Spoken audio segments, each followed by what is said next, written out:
Hello, everyone. Welcome to Zen and Fanfics. Today we are featuring What If Deku Reincarnates as Rimuru Tempset. The story is written by the true writer Zerthin on fanfiction.net. Before we start, please like and subscribe for more content. Now let's dive into the story. Pain. That was the first thing Izuku Midoriya registered. A burning, crushing, suffocating pain. His lungs screamed for air that wouldn't come. His arms trembled, green sparks crackling faintly as he tried to move, but it was too late. The Sludge Villain had him. Again. But this time, All Might wasn't coming. BLD leaked from the corners of Izuku's mouth, nose, and eyes as the pressure closed in. Thoughts blurred, memories flashing like broken frames in a dying film reel. His childhood notebooks, the cries of "You'll never be a hero," Kaken's scowl, his mother's smile, and All Might's promise. You could be a hero. Was that true? Darkness seeped in like ink spilling into water. The crowd outside couldn't see what was happening, couldn't save him. The last thing he heard was the sickening squelch of the villain's shifting sludge, and then silence. In the black void between life and death, there was no pain, no breath, no panic, just stillness. And then, is this what dying feels like? It's hot. I'm burning. Izuku Midoriya's thought cracked through the silence, raw and terrified. Acquisition confirmed. Resistance to heat acquired. He twitched, or he thought he twitched. My lungs. I can't breathe. It feels like I'm being stabbed. Acquisition confirmed. Resistance to stabbing acquired. The sludge, it's inside me. Is it still attacking me? Did I die already? His mind spiraled. Every memory flickered like a film reel on fire. Bakugo's screams. The villain's laughter. The hopelessness. Acquisition confirmed. Resistance to pain acquired. I remember so much BLD. Was it mine? He whispered into the void, unsure whether it was a voice or a thought. His body, if it could still be called a body, floated in the darkness, weightless and undefined. Acquisition confirmed. BLD no longer required for physical structure. Reconstructing physical form. Optimal survival body determined. Slime. Body type. Slime confirmed. Now I'm cold. Acquisition confirmed. Resistance to cold acquired. Notice. Dual elemental resistances detected. Combining acquired skills. New skill generated. Thermal fluctuation resistance. Well, I hope Kaken tells my mom to delete my notes on quirks. The thought slipped out like a sigh, half joking, half regretful. Due to insufficient information on the topic of deletion and/or quirks, the nearest possible acquisition will suffice. Acquisition confirmed. Resistance to electricity acquired. Also, paralysis resistance has been acquired. I can't believe I never got to kiss a girl that wasn't my mom. If I do get reborn, I want to fix that. Izuku muttered softly, his eyes closing slightly as he floated, weightless in the void. Acquisition confirmed. Unique skill confirmed. Acquisition of the unique skill, Predator acquired. Notice, scanning of neural pathways in the mind has created the unique skill. Sage, haha, a sage. Sounds like something that would evolve in a video game to something called Great Sage. Izuku muttered out, feeling the last of his consciousness slip away. Acquisition confirmed. Sage will evolve into the unique skill. Great Sage when certain prerequisites are met. A cool, wet sensation surrounded him. Blub. Izuku's consciousness blinked open. If consciousness could be said to blink. He was different. His senses were strange and muted, but still there. He felt the cold touch of water dripping around him. He was lying on something soft. Smooth. What is this place? He tried to move, but there were no limbs. No hands or feet. Just a shapeless, jelly-like body. I'm a slime? The realization hit him like a splash. I'm a slime, Izuku thought, sounding half-shocked, half-curious. Acknowledged. You're a slime? Whoa, who said that? Izuku thought. He couldn't seem to voice these concerns aloud, but he felt the voice was an ally. At least he hoped it was. Izuku blinked, or rather, felt the closest thing to blinking he'd ever experienced. Hello? Can anyone hear me? He thought, sending his mental voice out into the void of his mind. But there was nothing. No answer. No guidance. Only the dripping of water echoed in the silent cavern around him. Okay, that's unsettling. He tried again. Is anyone there? Some kind of voice? Hello. Still nothing. His pulse, or whatever counted as a pulse in this new slime form, quickened. Did I lose the voice? Was that all a hallucination? He let out a shaky breath, trying to calm himself. I'm Izuku Midoriya. I was a hero in training, or at least trying to be. A pause. Still nothing. Well, maybe I'm on my own now. The slimy mass shifted beneath him as he wobbled to his feet, or what passed for feet. The cold stone beneath him was slick and smooth, and a faint glow from bioluminescent fungi dotted the cavern walls. Okay, first step, figure out where I am. Then figure out what I can do. Instinctively, he extended a small part of his body toward a nearby pebble. The slime oozed over it, enveloping it effortlessly. Whoa, he thought, surprised. I just absorbed it. From inside his mind, a notification appeared. Acquisition confirmed. Predator skill activated. Absorbed small, inorganic matter. Pebble, so this is Predator. Weird but cool. He shifted his attention to a small bug scuttling near the edge of a puddle. I don't want to hurt it, but I need to know if this power works on living things. He slowly extended his slimy tendril and engulfed the insect. Acquisition confirmed. Predator activated. Absorbed small organic matter. Cave beetle. Skills acquired. Acid secretion, sticky thread A. Rush of new sensations flooded his mind. Okay, that's a lot to process. So how do I use the new ability? Izuku muttered out, his thoughts running a mile a minute. Suddenly, he sensed something rising behind him. He turned and saw a giant snake-like creature staring down at him. OSH! Izuku shouted mentally, reacting fast. Using his new skill, acid secretion in his slime-like form, he spat a ball of corrosive liquid at the snake. As he did, he heard the familiar voice ringing from the void in his mind. Acquisition confirmed. New skill. Acid bullet acquired. The acid ball splashed against the snake between its eyes, blinding it. The creature thrashed wildly, blinded and furious. The giant snake thrashed wildly, blinded and furious, its tail lashing out in a powerful sweep. Izuku dodged instinctively, his slime form wobbling but agile. All right, Izuku, stay calm. This is like a battle, but with new rules, and this snake is just the villain I have to face. The snake thrashed wildly, blinded and furious, its tail whipping through the air with deadly force. Izuku dodged just in time, his gelatinous form wobbling but surprisingly quick. All right, Izuku, focus. Acid bullets are your best shot. He gathered a concentrated glob of corrosive slime at his mouth and spat it out. A searing acid ball hurtling straight toward the beast's exposed side. Acquisition confirmed. Acid bullet fired. The acidic projectile struck true, sizzling and burning through the snake's scales. The creature let out a pained hiss, retreating sluggishly as more acid dripped from its wound. Izuku wasted no time, launching a rapid barrage of acid bullets. Each hit weakened the giant serpent further until, finally, it collapsed in a heap, unable to continue its fight. Silence fell. Izuku's mental voice echoed. Predator skill activated. Target defeated. Initiate absorption process. This is it. Slowly, Izuku extended his slime tendrils, wrapping them carefully around the serpent's massive body. He could feel its form dissolving into his own. Strength, senses, even venomous glands transferring as streams of data flooded his mind. Whoa, I killed a snake? Izuku muttered, his voice tinged with surprise. He didn't feel the same flush of shame or regret that usually followed taking a life. Maybe it was because it wasn't human, or maybe it was because he was no longer fully human himself. Does this mean I'm someone else now? His mind churned, but even in this strange new form, his determination stayed the same. I have to keep moving forward, not just for me, but for everyone I left behind.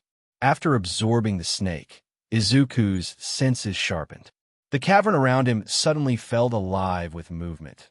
Smaller creatures scurrying in the shadows, unaware of the new slime presence. His instincts kicked in. If I want to survive and grow stronger here, I need to learn from everything around me. A bat fluttered close, sensing the slime's movement. Izuku enveloped it with careful precision. Acquisition confirmed.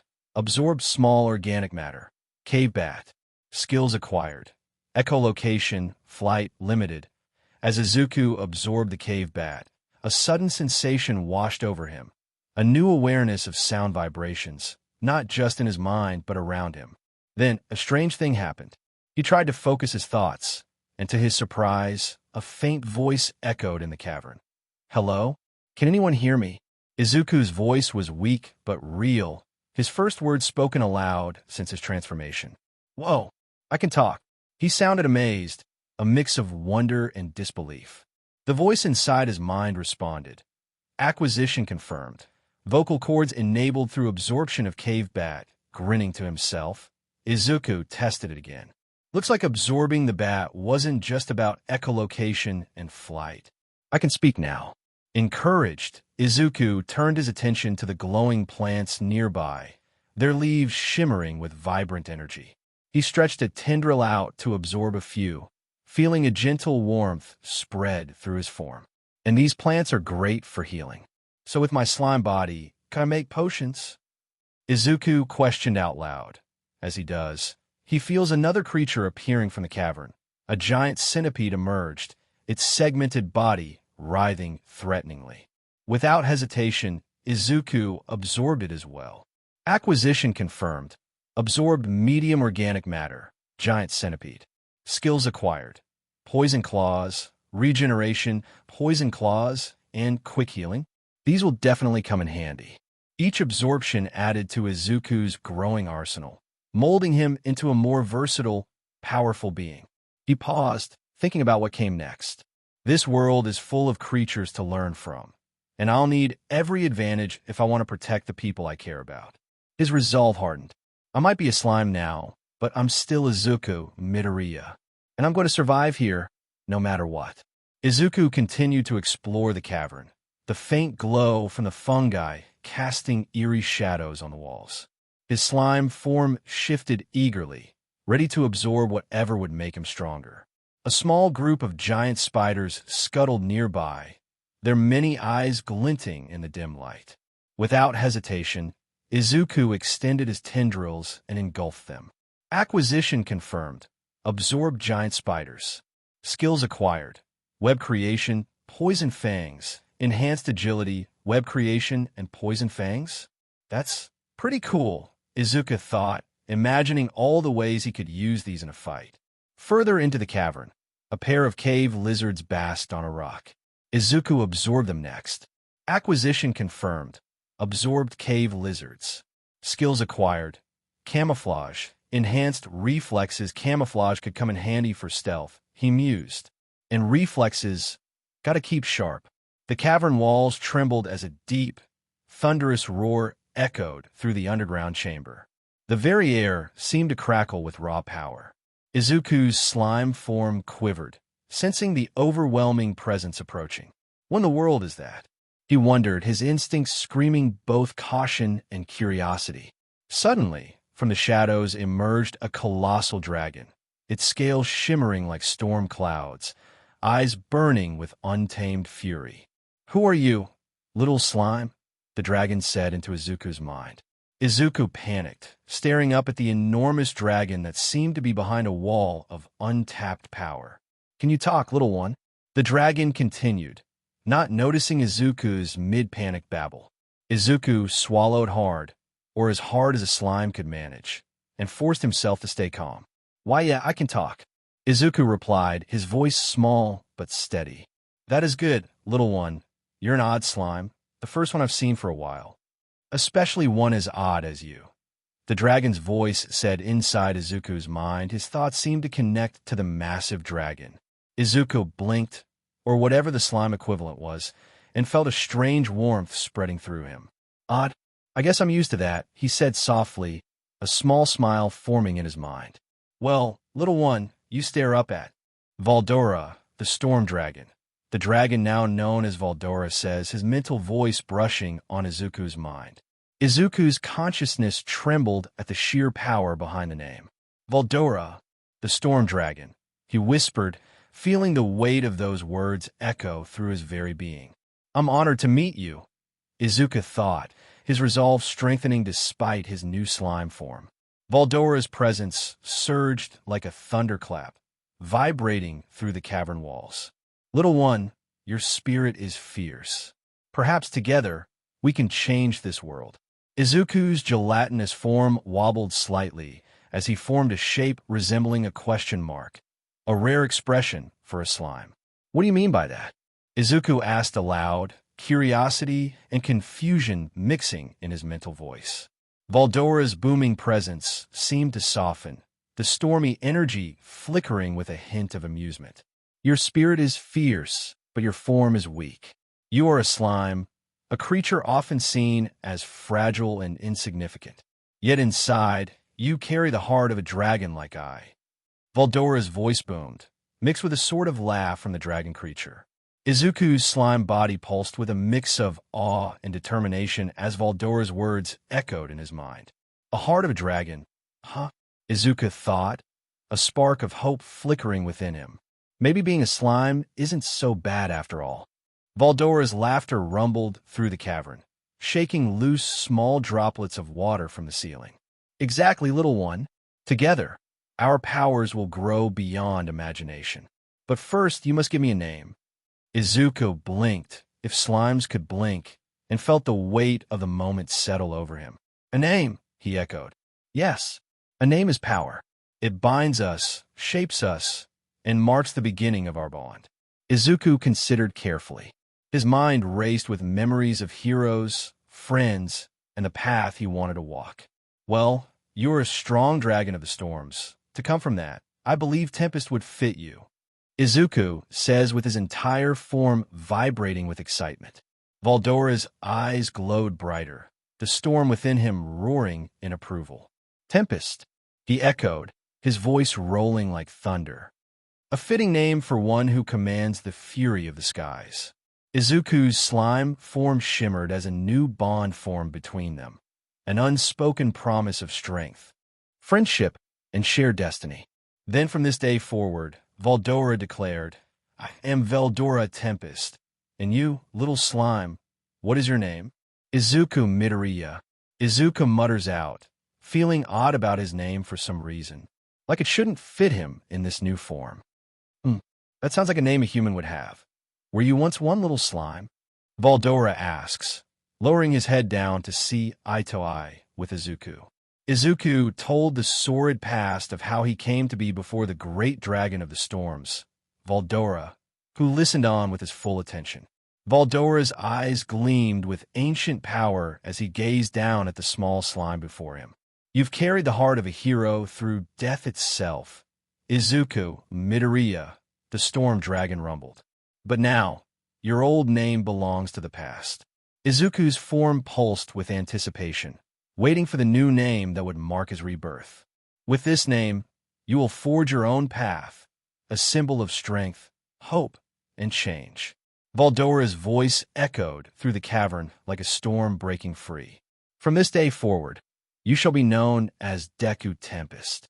Izuku's consciousness shimmered as the name settled deep within him, a perfect blend of who he was and who he was becoming. Deku Tempest, he repeated softly, the weight and promise of the name filling him with renewed determination. Veldora's stormy aura brightened as thunder cracked in the distance.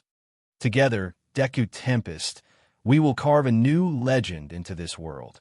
For centuries, silence had been my only companion, a silence so deep and maddening that even time lost meaning.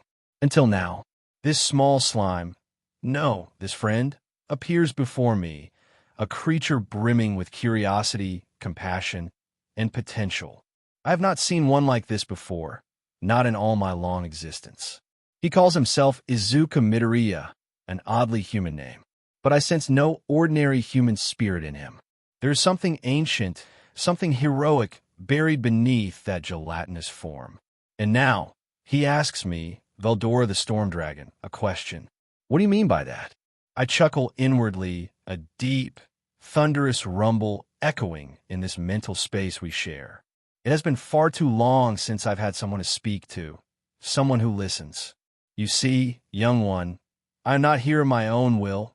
I begin lowering my massive head so my glowing eyes meet his fluid form.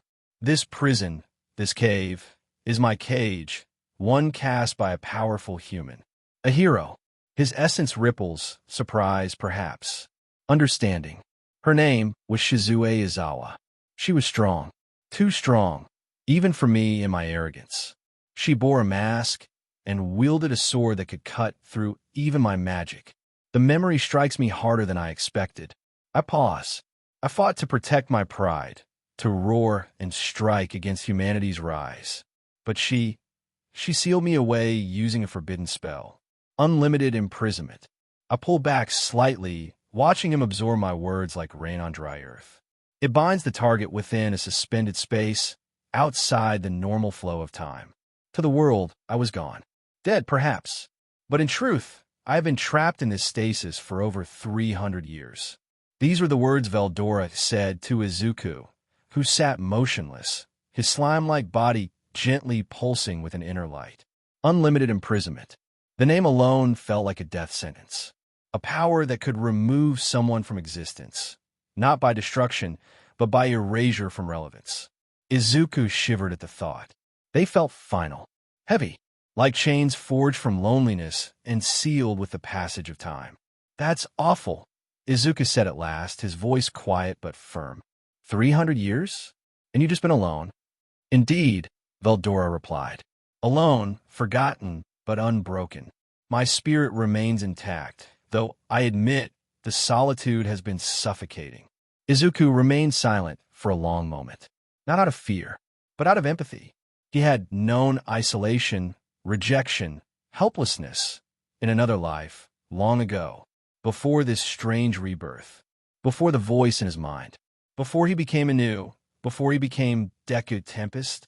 Then let's break the chains, Izuku said suddenly. Let me help you.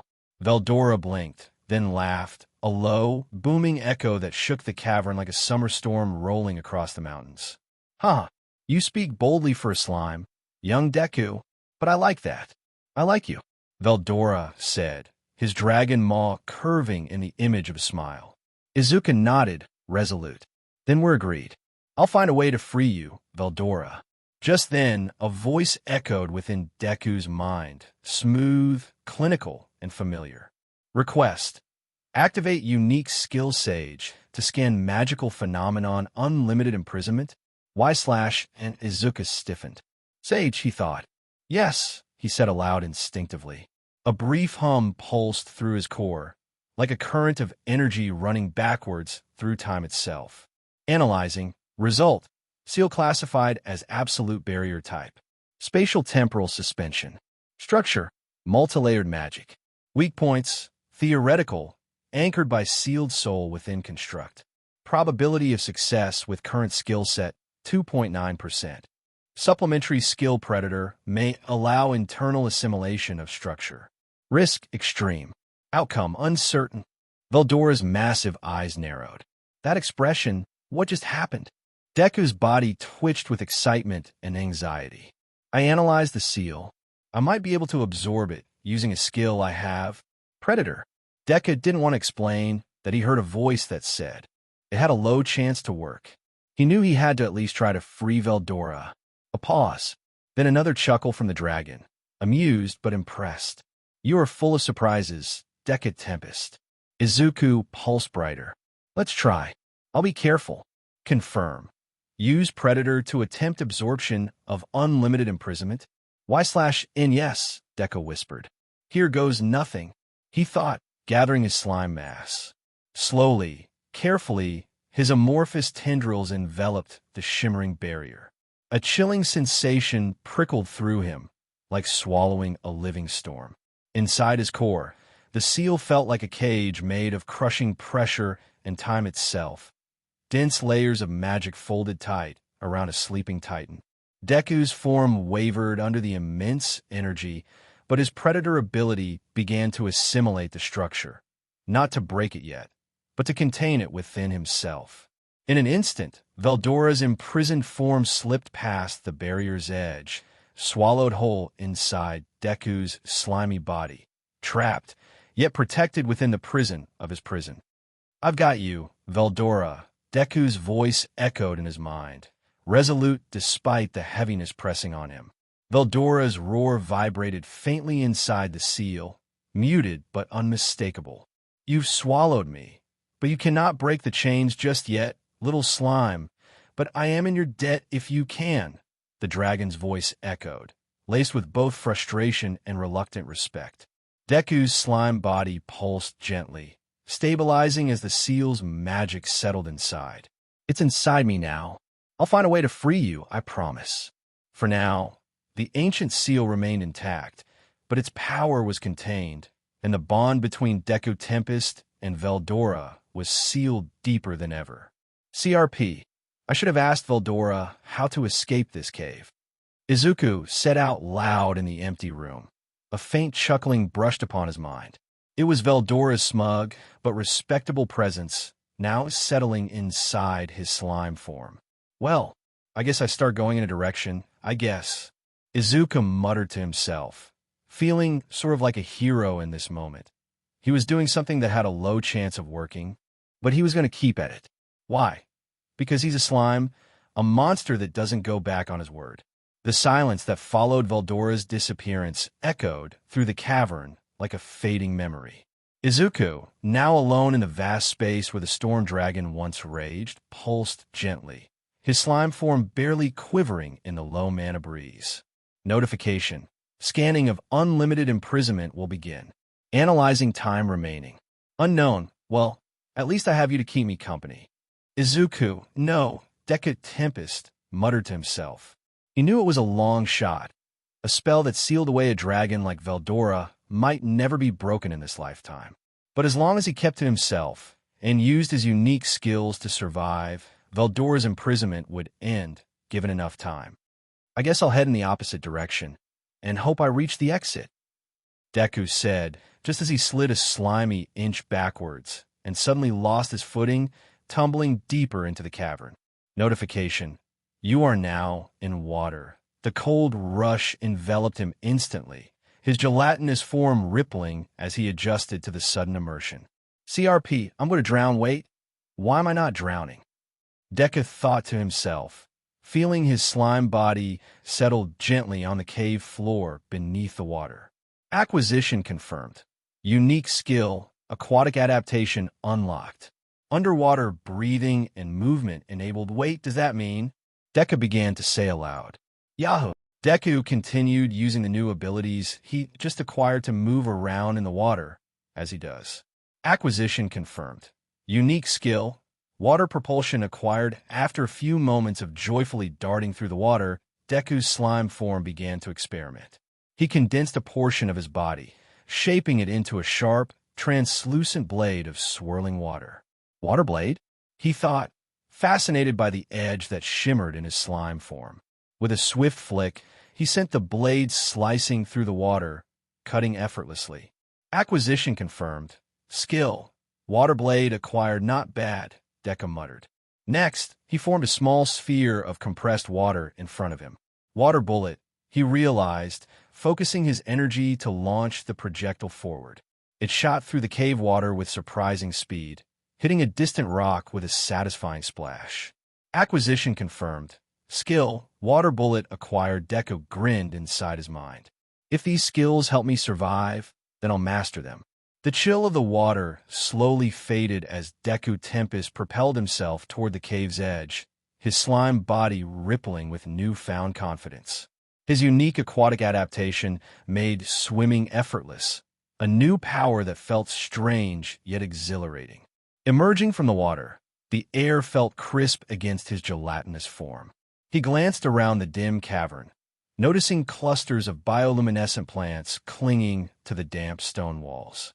Tendrils of slime extended, carefully enveloping the glowing leaves. Acquisition confirmed. Absorbed bioluminescent moss. Skills acquired. Enhanced night vision. Mana detection. The gentle warmth spreading through him was comforting. These plants could heal wounds and reveal hidden energies, a boon for survival. Nearby, veins of shimmering were caught his attention. Slowly, Deku extended a small part of himself and absorbed the minerals embedded in the rock. Acquisition confirmed, absorbed cave, or skills acquired.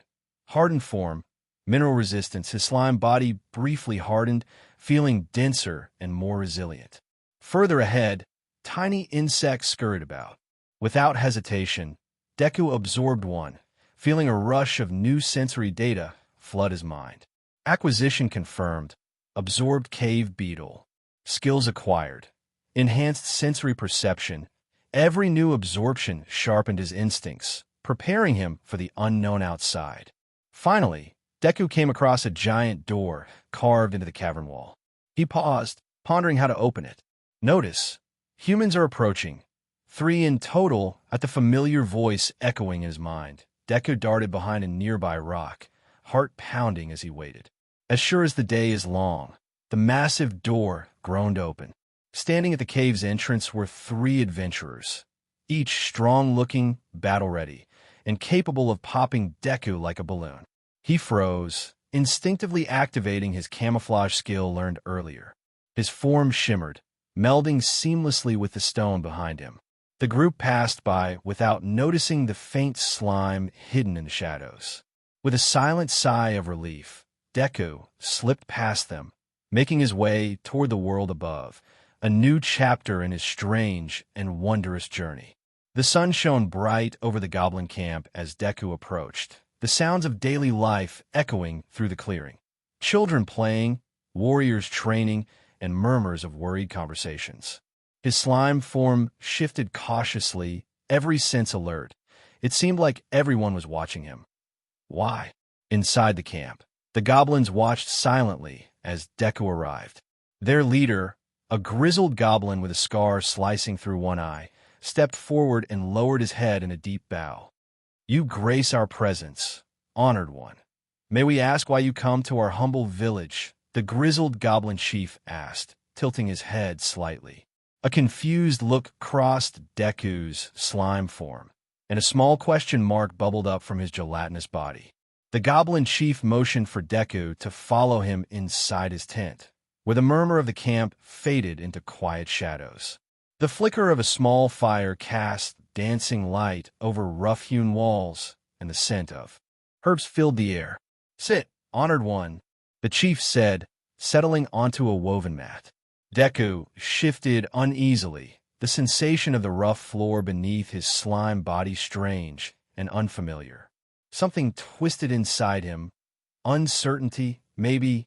He had stumbled across this goblin camp entirely by chance, yet they treated him with near reverence. Was this world truly so kind, or was there something more beneath the surface? "May we ask?" a young goblin woman began hesitantly, only to fall silent as the chief shot her a sharp glare. His expression spoke volumes. "Be silent, lest you anger this powerful being. Your honored one, with your grace, our village has a blessed day with you here." The chieftain began, voice trembling with equal parts reverence and desperation. "But we request a favor of you, and if you assist us, may our lives be yours." He bowed low, forehead nearly touching the mat. Around him, the goblins followed suit, their silence thick with expectation. Those final words echoed in Deku's mind. "May our lives be yours." They weren't just desperate, they were pledging themselves to him. The room felt heavier, like the air itself held its breath. Deku's slime form pulsed faintly, the weight of the chieftain's words settling in his core. He hesitated, then gave a slow nod. "Tell me what's going on." The chieftain looked up, relief flashing across his worn features. "We are hunted," he said. Each night, the howls grow closer. A pack of direwolves, huge, intelligent, relentless. They tore through 2 neighboring goblin camps. "We are next." The female goblin from earlier spoke softly. "They come when the moon is highest, silent until they strike. We have no warriors strong enough to resist." Deku stilled. Images flashed in his mind. Broken huts, bloodied earth and the sharp teeth of beasts in the dark. "All right," Deku said. "I'll handle it." The moon hangs high. Howls shatter the silence. Deku stands at the edge of the village, slime body quivering in anticipation as the direwolves break. From the trees, massive, glowing-eyed monsters, claws ripping up the earth. Leading them is one, taller, broader, scarred, its breath steaming in the night air, fangs dripping with anticipation. "You send a slime to face us," the thought rippled through Deku's mind, deep and growling, telepathic, primal. It didn't speak with words, but with sheer presence, raw disdain laced through every syllable. The other goblins heard nothing. This was a challenge, spirit to spirit. Deku's form stilled. His instinct spiked, but he held his ground. "Then you've misjudged me," Deku replied, focusing his will into this fight, a fight he has no clue if he'll survive. Notice, hostile psychic contact detected. Analyzing. Success. Alpha direwolf possesses limited telepathy. No mental corruption present. Predator. Ready. Skills. Analysis. Absorb. Standby, the leader snarled aloud this time, lips curling. Without warning, it charged. Deku didn't move. Not yet. His form shimmered, condensing just before the impact. The wolf lunged with thunderous momentum. Crack! Deku launched upward in a burst of wind, using Water Blade to slice across the wolf's shoulder as he leapt. The direwolf skidded, howling, but recovered instantly. BLD sizzled against the cold grass. The pack paused. The leader's eyes locked with Deku's glowing core. "You are no mere slime." "You're right," Deku said. The battle had begun. The direwolf alpha lunged again, faster this time. Its claws raked through the dirt as it twisted midair, jaws wide, aiming to tear through Deku's core. But Deku shifted, splitting his form into a wave-like arc that surged beneath the beast, fluid and controlled.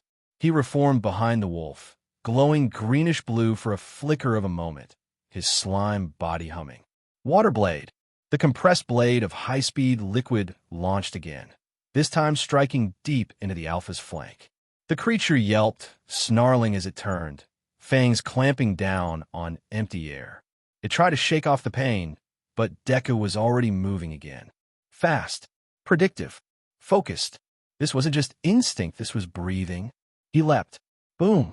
Deku used a rebound from the wolf's attack to flip above it, and then he dropped, his full slime form compressing into a hammer-like impact, slamming into the direwolf's back. The ground cratered. The alpha howled. You fight with will, no hunger." Its limbs buckled. Its breath rattled. Deku reared back. Predator. His form surged forward, engulfing the direwolf's body as it collapsed. Black mist spiraled upward as the technique activated. Inside, he could feel the body breaking down, DNA patterns being mapped, combat instincts being studied. Absorption complete. Skill obtained. Direwolf form. Unique trait. Shadow step acquired. Additional skills. Menace. Thought transmission. Supreme sense of smell acquired. The rest of the pack froze. Then, one by one, they lowered their heads. First the second in command, then the rest. Subdued by might. Deku blinked, slowly reforming back into his slime form, stronger now, even after the battle. The wolves had stopped. The danger had passed. The village behind him erupted in cheers, the goblins rushing out, overjoyed. Deku just stared at the place where the alpha had stood. Q he hadn't wanted to kill, but he had fought to protect. And now, he had to lead. The village was quiet now. The threat of the direwolves ended, their leader fallen. Deku sat in his slime form, surrounded by the battered but awestruck goblins. The direwolves that remained knelt nearby, including the fallen leader's son, who had fought with desperate fury and then bowed in SBM sin when Deku spared him.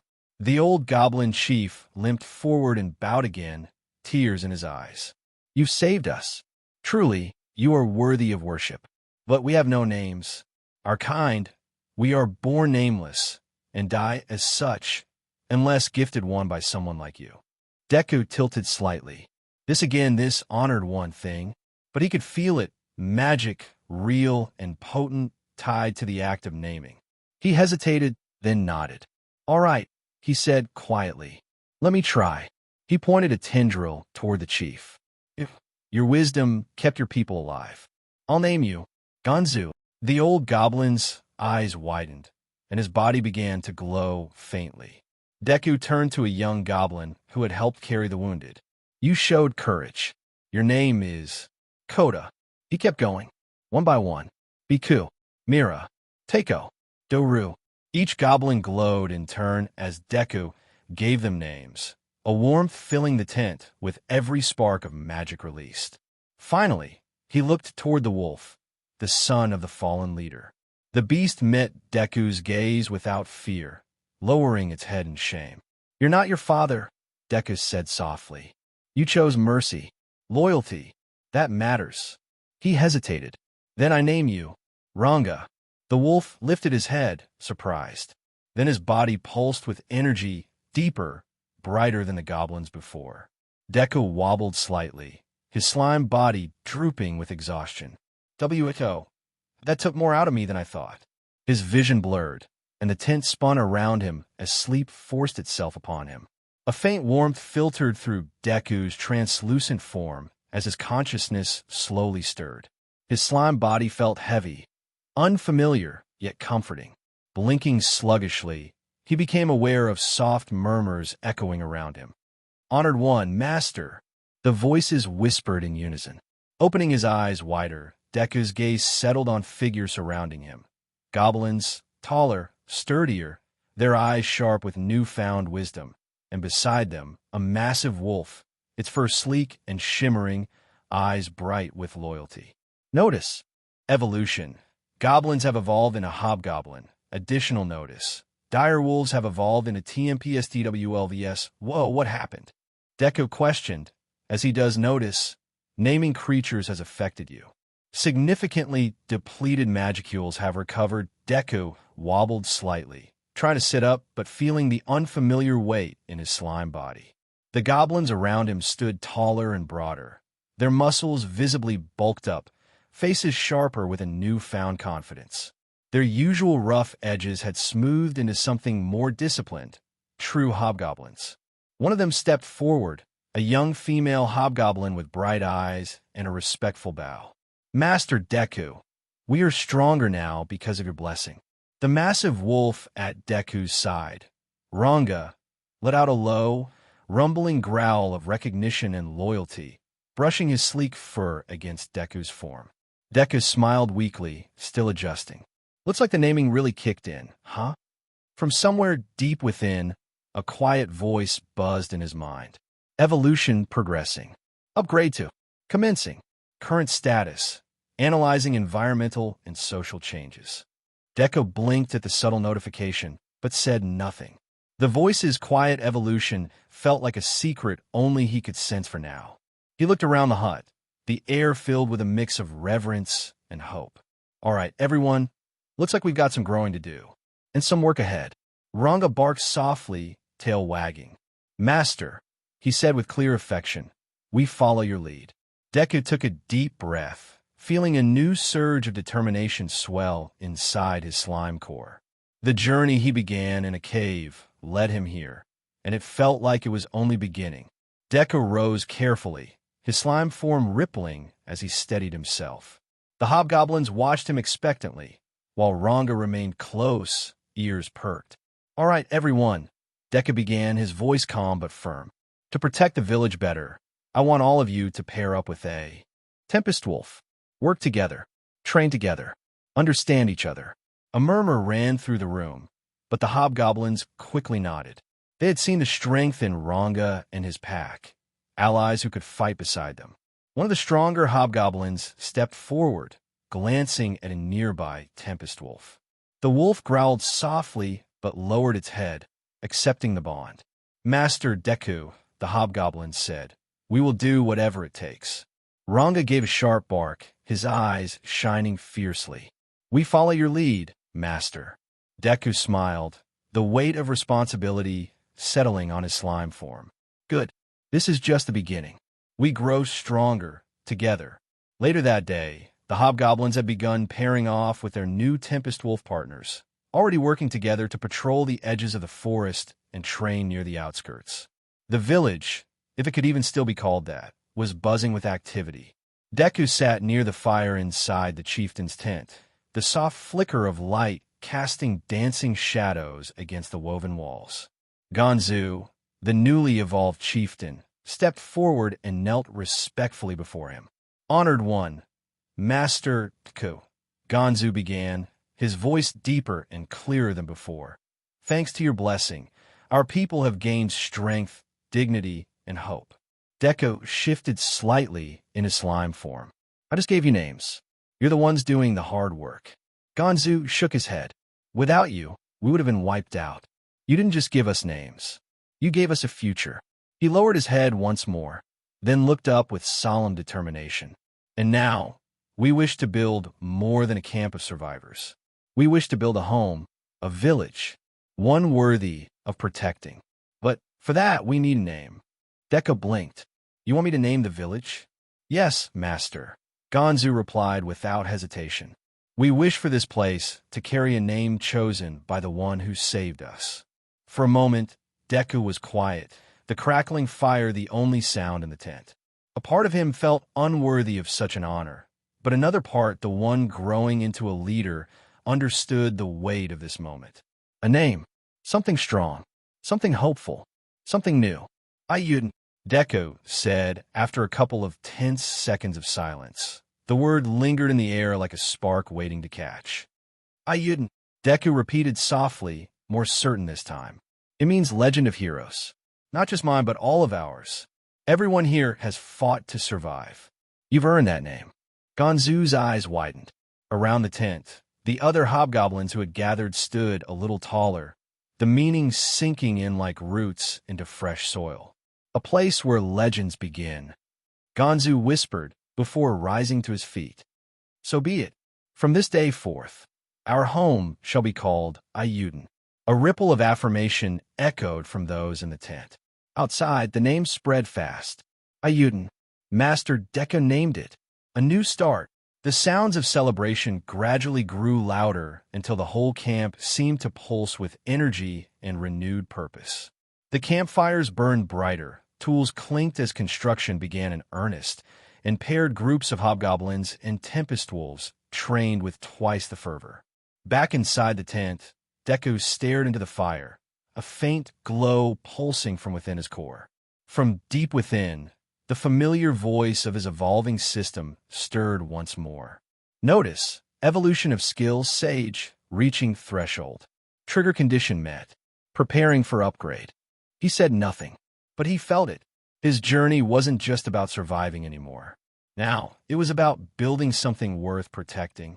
A legend of heroes, a place called Ayuden, and Deku Tempest, the slime who once dreamed of being a hero, was right where he belonged.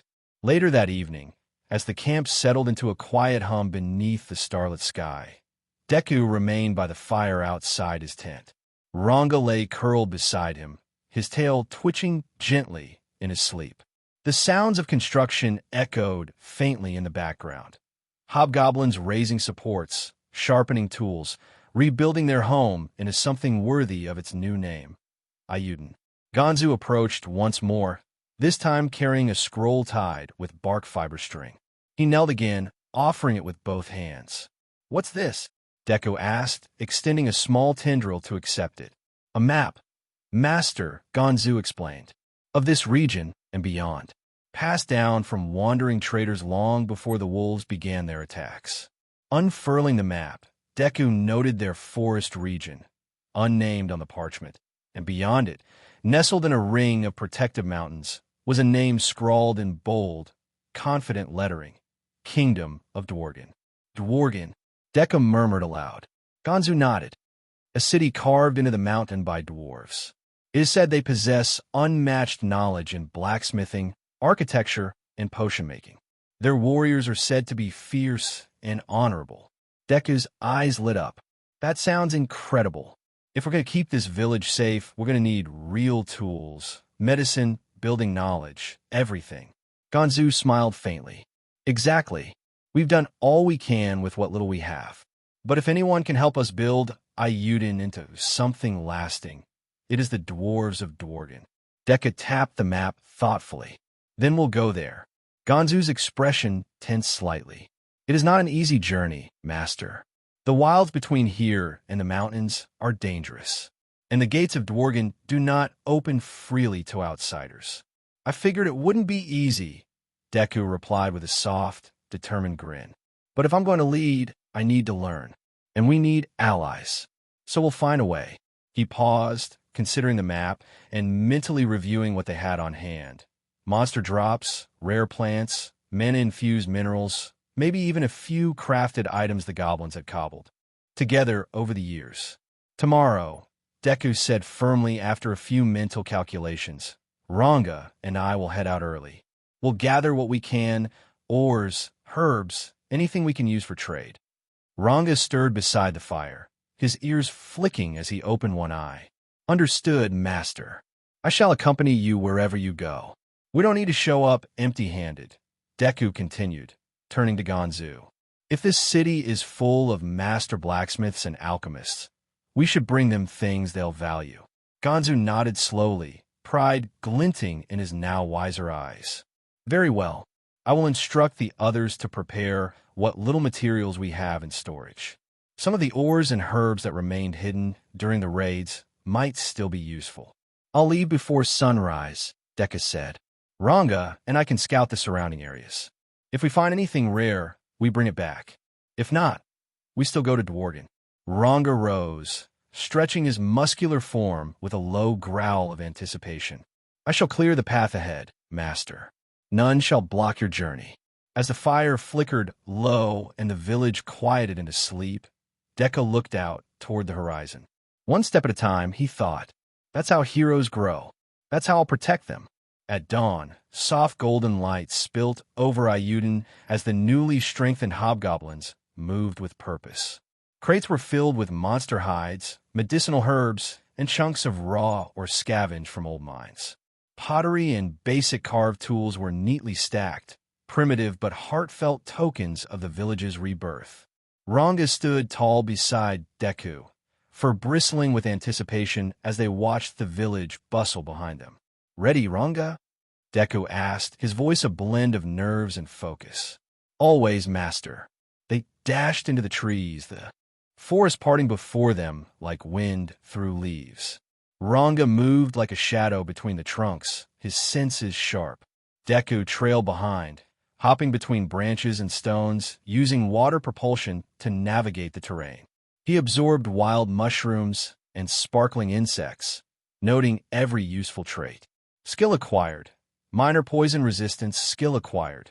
Camouflage, advanced. Analysis complete. Mana-rich mushroom. High trade value. They stopped at a grove filled with glowing blue lilies growing in clusters between mossy roots. These'll fetch something decent, Deku noted, absorbing one for study. Ranga sniffed the air. A beast is near. They waited still. A wild fawn boar emerged, snorting, tusks low. Ranga lunged. A short battle later, Deku absorbed the remains. Skill acquired. Enhanced charging impact, Deku chuckled. Well, that could come in handy. Later that afternoon, they arrived at the rocky mouth of the great cavern, where it all began. The air was still cool, the shadows long and familiar. Deku paused, his slime form pulsing softly in the fading light. Inside, faint remnants of Veldora's immense presence still lingered, like echoes caught in stone. The silence was deep here, haunted not by fear, but by memory. He drifted over the same puddles he once feared, gliding past moss-covered walls and bioluminescent fungi. Overhead, the glowing moss that once guided him shimmered quietly, unchanged. Deku stopped at the center of the cavern, the place where he first met Veldora, the place where his second life truly began. Soon I'll free you. My first friend, Deku murmured. There was no voice in response, but in his mind's eye, he could picture it clearly, a massive clawed hand giving him a confident thumbs up. Deku laughed softly, warmth bubbling through his core. You're as dramatic in my head as you are in real life.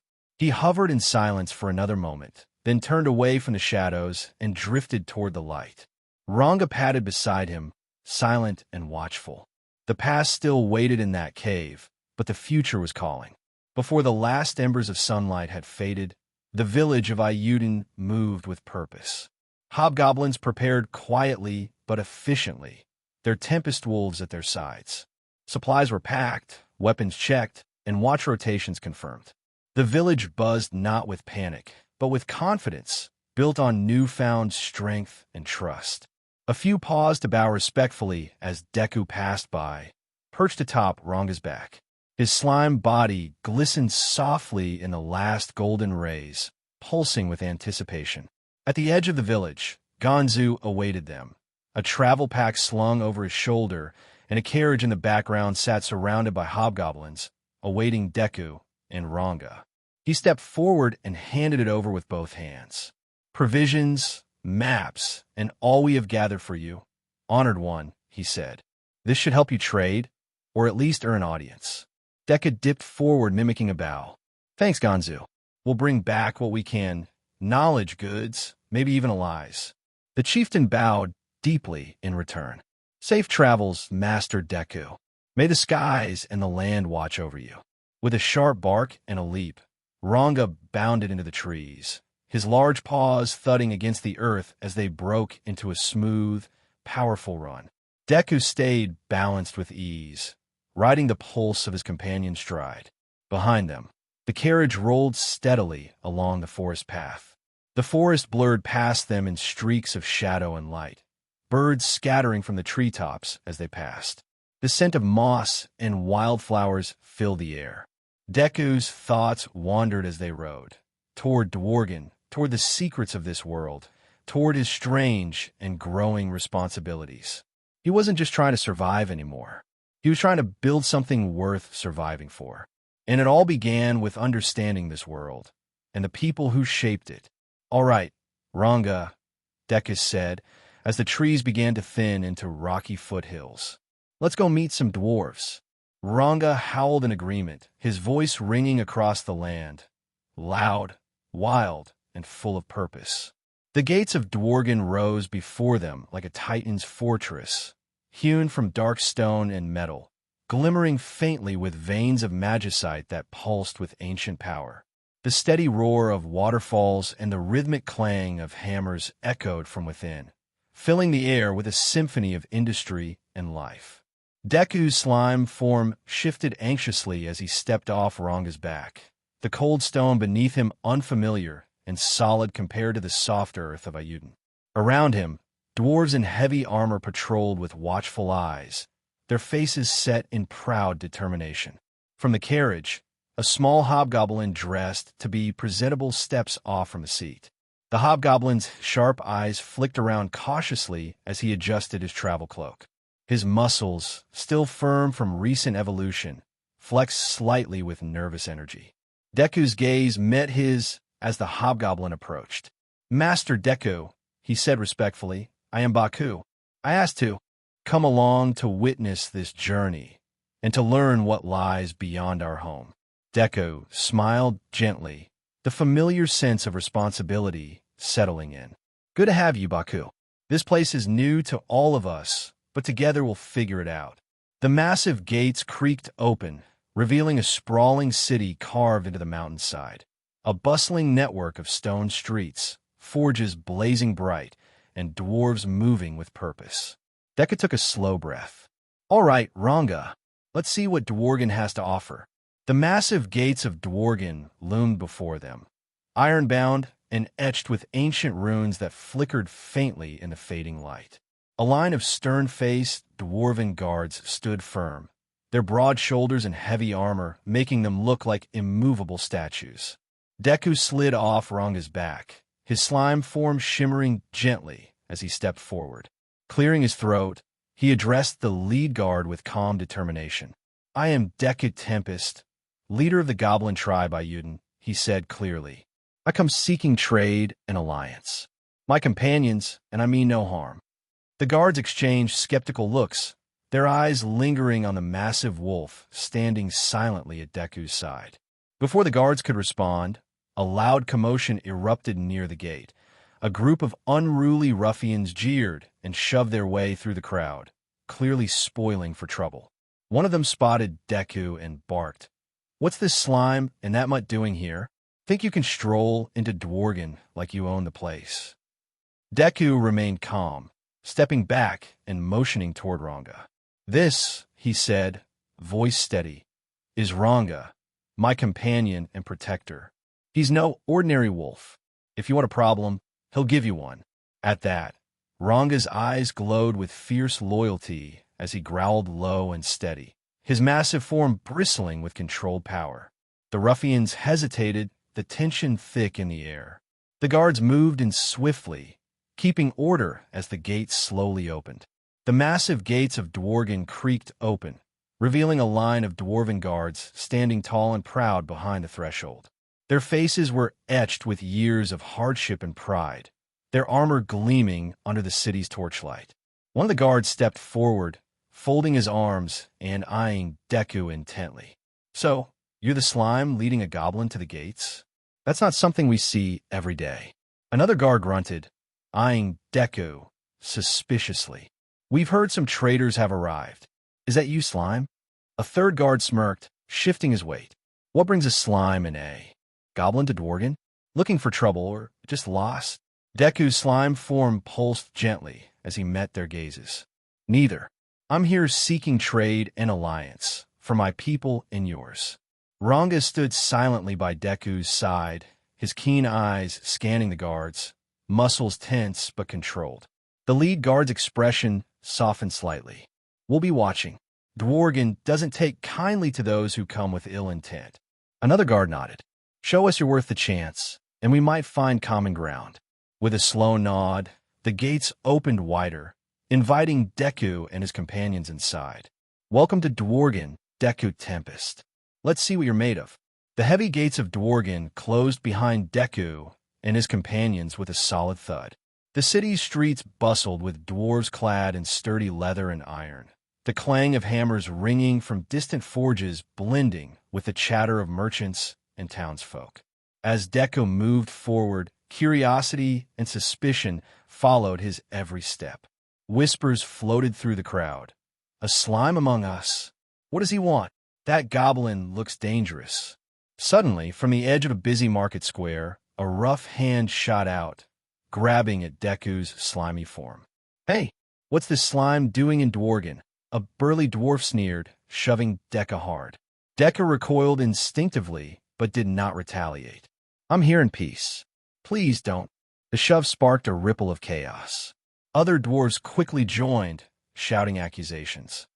"A slime attacking dwarves? That's not right. Should be dealt with before trouble starts." Despite Deku's calm pleas and Ranga's low growls warning the crowd, the situation escalated rapidly. A group of guards rushed in, seizing Deku and binding his gelatinous form with reinforced chains humming faintly with anti-magic runes. "You're under arrest for assault and disturbing the peace," barked a stern guard captain. Deku's voice remained steady, but inside, frustration simmered. "I didn't attack anyone. You're making a mistake. Words won't save you now," the captain replied grimly as they marched him toward the city's prison. Behind iron bars, Deku sat silently, pondering the challenges ahead. To win trust here, he'd need more than names and goodwill. He'd need proof of his strength and heart. Outside, the city's pulse continued unabated, indifferent to the slime imprisoned within. The dim light of the jail flickered against cold stone walls as Deku sat quietly in his cell, his translucent slime form pulsing faintly with contained energy. Outside, the muffled clamor of hurried footsteps and worried voices drifted through the corridors. Suddenly, raised voices echoed from the guard station nearby. "Reinforcements need aid. Bandits ambushed the eastern gate guards, several injured," one voice called out, strained with urgency. The jail guards exchanged tense looks. One of them paced by Deku's cell, muttering, "Wish that slime was more useful than just a prisoner right now." Deku's core shimmered softly. His mind raced through everything he'd absorbed: herbs, minerals, even the bioluminescent moss from the cave. He focused. Tendrils of his slime body shifted, reaching through the bars, subtly collecting small droplets of water from the damp air and fragments of moss hidden in the cracks of the stone floor. With practiced precision, Deku began blending and condensing his form, the faint glow of alchemical reactions lighting the cell. A soft knock came to the cell door. "What are you doing in there, Slime?" the guard asked, suspicious. Deku's voice was calm but firm. "I can help. I can create potions, healing drafts, antiseptics. If you let me, I can aid your wounded." The guard hesitated, then nodded sharply. "Fine, but if you try anything..." Before he could finish, Deku slid a small vial through the bars. "This is a healing potion. Use it on the injured." Skeptical but desperate, the guards accepted the vial. Minutes later, word came back.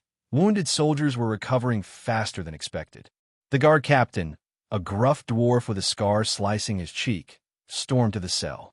"Slime, you might have just saved more lives than you know. Maybe we should rethink your stay here." Deku's slime form rippled slightly, a faint smile forming in his core. The heavy iron door of Deku's cell creaked open, its rusted hinges groaning with weight and purpose. Torchlight danced across the damp stone walls as armored boots echoed into the corridor. A figure stepped into view, radiating command and authority. His armor was ornate, yet practical. His braided beard gleamed with gold rings, and his piercing eyes swept the room with a seasoned warrior's precision. King Gazeldwargo, monarch of the armed nation of Dworgen. Behind him followed 3 distinct dwarves, each with an aura of importance. They didn't speak, but they stood behind their king, each wanting something from Deku. King Gazel's gaze settled squarely on Deku's glimmering slime form. "So, this is the slime causing a stir within my gates," he said, his tone cool but composed. "Not the first creature to be jailed, but perhaps the first to heal my guards while in jail." One dwarf stepped forward, stroking his beard. "The potions he crafted worked instantly, Your Majesty. Better than most of our advanced stocks. He's not ordinary." A second dwarf let out a low grunt. "Any slime that can talk, trade, and bring a magic wolf to heal deserves more than a cell. I say we hear him out." The third dwarf nodded, thoughtfully tapping a finger against his chin. "Why is this last dwarf silent?" Deku thought a sweat drop was condensing down his slime form. King Gazel raised a hand. The guards stepped aside, unlocking the door. "Very well. Slime, Deku Tempest, is it?" he said, addressing him directly. "You will step forward and speak with us.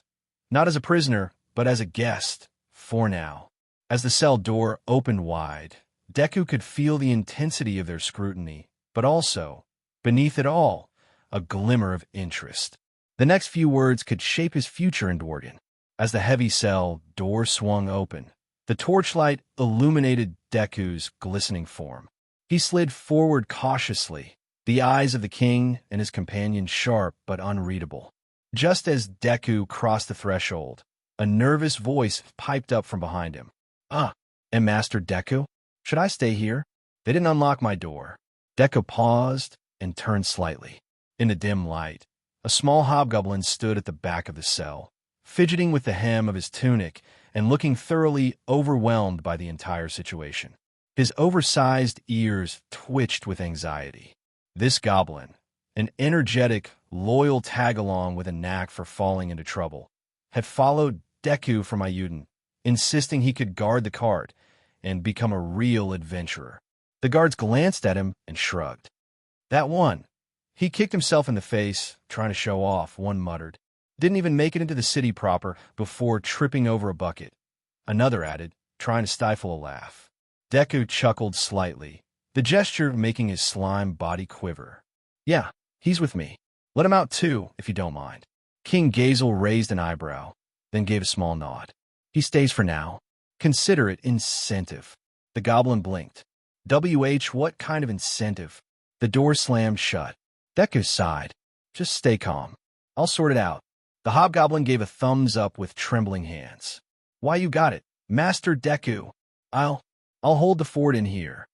The king's guards smirked as they led Deku down the torchlit corridor. Behind him, Muffled fumbling and a quiet ouch echoed from the cell. The throne room was vast and echoing, carved straight from the heart of the mountain, its walls inscribed with dwarven runes glowing faintly like veins of molten ore. Torches crackled in iron sconces, casting dancing light across banners, shields, and proud insignias. Deku rested on a sturdy stone pedestal, the makeshift seat hastily prepared by the palace staff. The cool, rough rock wasn't comfortable, but let him meet King Gazel Dwargo's gaze directly. The king regarded him with a steely look, fingers tapping the armrest of his throne. "So, Odd Slime, are you here to trade?" Deku's form pulsed calmly. "Yes, your majesty. My village, Ayuden, has begun to grow. We're building something new, and I came seeking knowledge, goods, and maybe allies."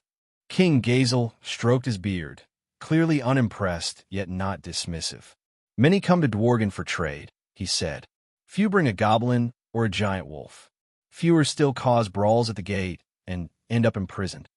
"I didn't mean for any of that to happen," Deku replied earnestly. "I avoided fighting back. I didn't want to cause harm." King Gazel's gaze narrowed, studying the small, glowing form before him. His fingers steepled thoughtfully beneath his chin. "Yet while imprisoned in our cells, you used potions you made to save hurt dwarves without a second thought," the king repeated, voice more contemplative than accusatory. A few murmurs passed among the watching dwarves. Deku dipped his form in what resembled a respectful bow. "I couldn't just sit there and let people suffer. That's not who I am." Gazel raised a brow. "No? And what are you, Slime?" "I am Deku Tempest. I want to create a city for monsters who wish to be safe, without being under attack or causing harm." Deku's tone and form shimmered, glowing softly as his core condensed into a faint light. The throne room fell silent. King Gazel leaned back, fingers drumming slowly on the stone armrest. His eyes narrowed, not with suspicion, but calculation. "A city for monsters," he repeated, tasting the words like an unfamiliar drink. "You speak like a dreamer." "I am," Deku said simply. "But I'm also someone who's seen what fear and hatred can do. Monsters aren't born evil. They're treated that way. I want to build a place where they don't have to fight just to survive." Across the chamber, an older minister gave a soft grunt. Another scoffed under his breath. Gazel raised a hand, silencing them without a word. "Peace and trade for all races. That's a fine idea. Noble, but dangerous," the king said, voice low but firm. "What happens when the monsters you welcome turn on you? When their nature overcomes your hopes?" Deku didn't hesitate. "Then I'll stop them, but I'll also give them a reason not to. Trust, safety, a future." King Gazel's eyes flicked toward the side of the room, where Kaijin, Garm, Dord, and Myrd quietly stood. The Forge brothers maintained respectful attention, arms crossed or resting on their belts. Kaijin stepped forward. "Your Majesty, I've seen the slime's alchemy. It's no child's trick. If he learns our forge work and we help shape his vision, it might not just be a dream." Dord grunted in agreement. "He's strange, sure, but he saved our men. That counts for something." Garm shrugged one shoulder. "Besides, I've got ideas for smithing tools that might work with whatever the slime brought with him."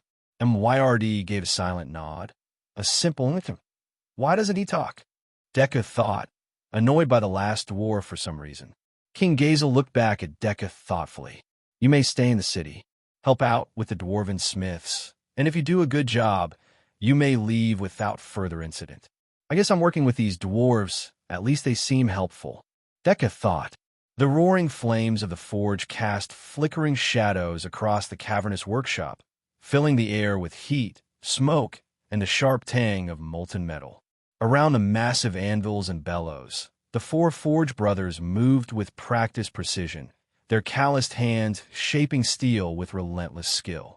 Deku's translucent form shimmered in the fiery glow as he observed, trying to absorb every movement, every hammer strike. Kaijin clapped a heavy, soot-streaked hand on Deku's glowing shoulder. "All right, Slime. You want to help, huh? Show us what you've got. Don't worry, we'll guide you." Deku's slime body rippled confidently. "I may not have hands like you, but I can adapt. Let me help ease the work. Garm grinned, holding up a half-forged blade. Try making the core lighter, but stronger. Your body's properties might just be what we need. Dor nodded. And if you can shape tools with your form, it'll speed up the whole process. MYRD remained silent, but gave a sharp nod of approval. This stoic dwarf will annoy me. Deku thought, with a physical sweat drop condensing down his slime form. With focused determination, Deku began experimenting, absorbing raw or manipulating it within his form, testing how his slime could reinforce metals or shape fine edges without cracking. The forge echoed with hammer strikes and bubbling alchemical reactions as Deku's unique skills slowly blended with dwarven craftsmanship. This was no ordinary apprenticeship. It was the start of something new, something forged from fire, friendship, and the will to build a future together.